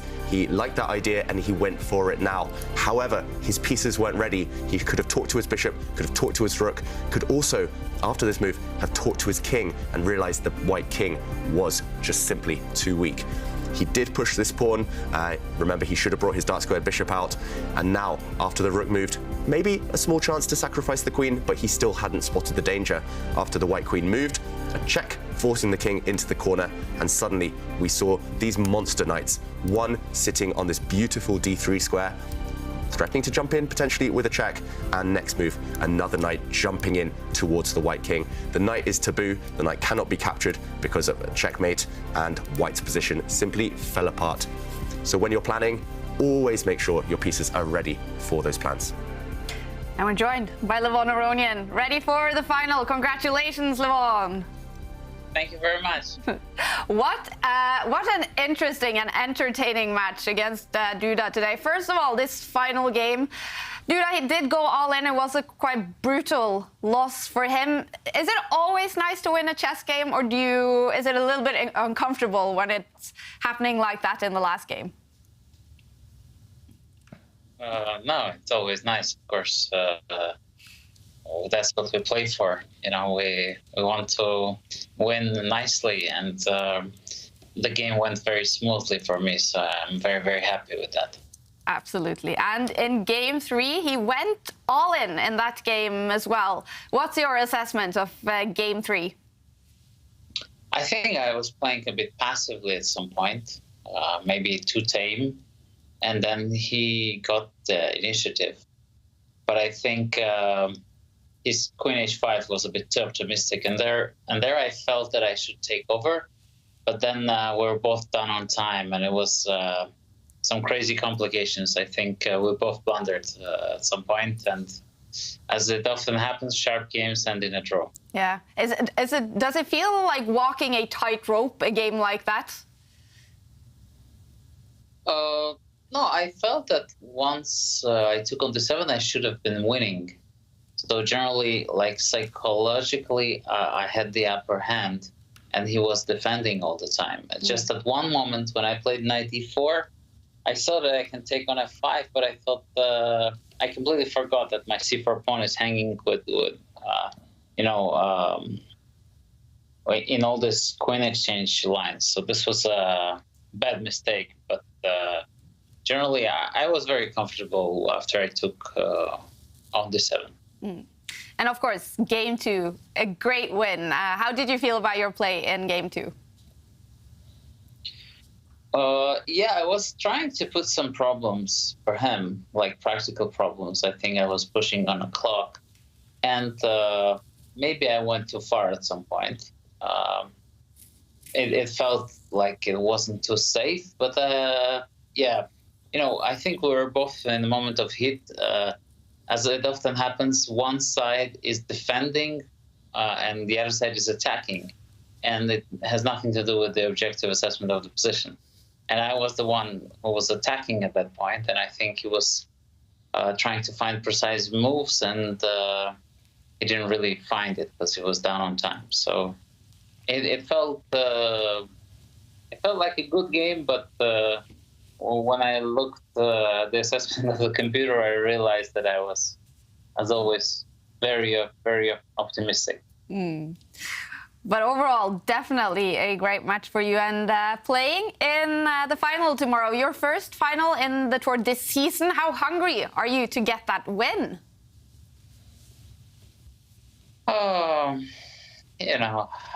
Once you get to the final, normally the appetite is there. And I'm looking forward to this interesting match. So far it has been entertaining. And I think my play is improving, so we'll see how it goes. And you've been really praising all the young opponents that you have been playing tomorrow. 23-year-old Wei Yi. What's your experience with him? I've played very little with him. I think at some point, I'm not sure if I think he was not kind of allowed to play or something like that. I mean, of course, he's been an established player of the elite for so many years that most of the people forget that he's only 23 years old. Yeah, absolutely. Now, obviously, also making it to the final, Levon. But sorry, I lost you for a second there. You were saying, sorry. Yeah, I was saying that sometimes we tend to forget how young Wei Yi is. Yeah.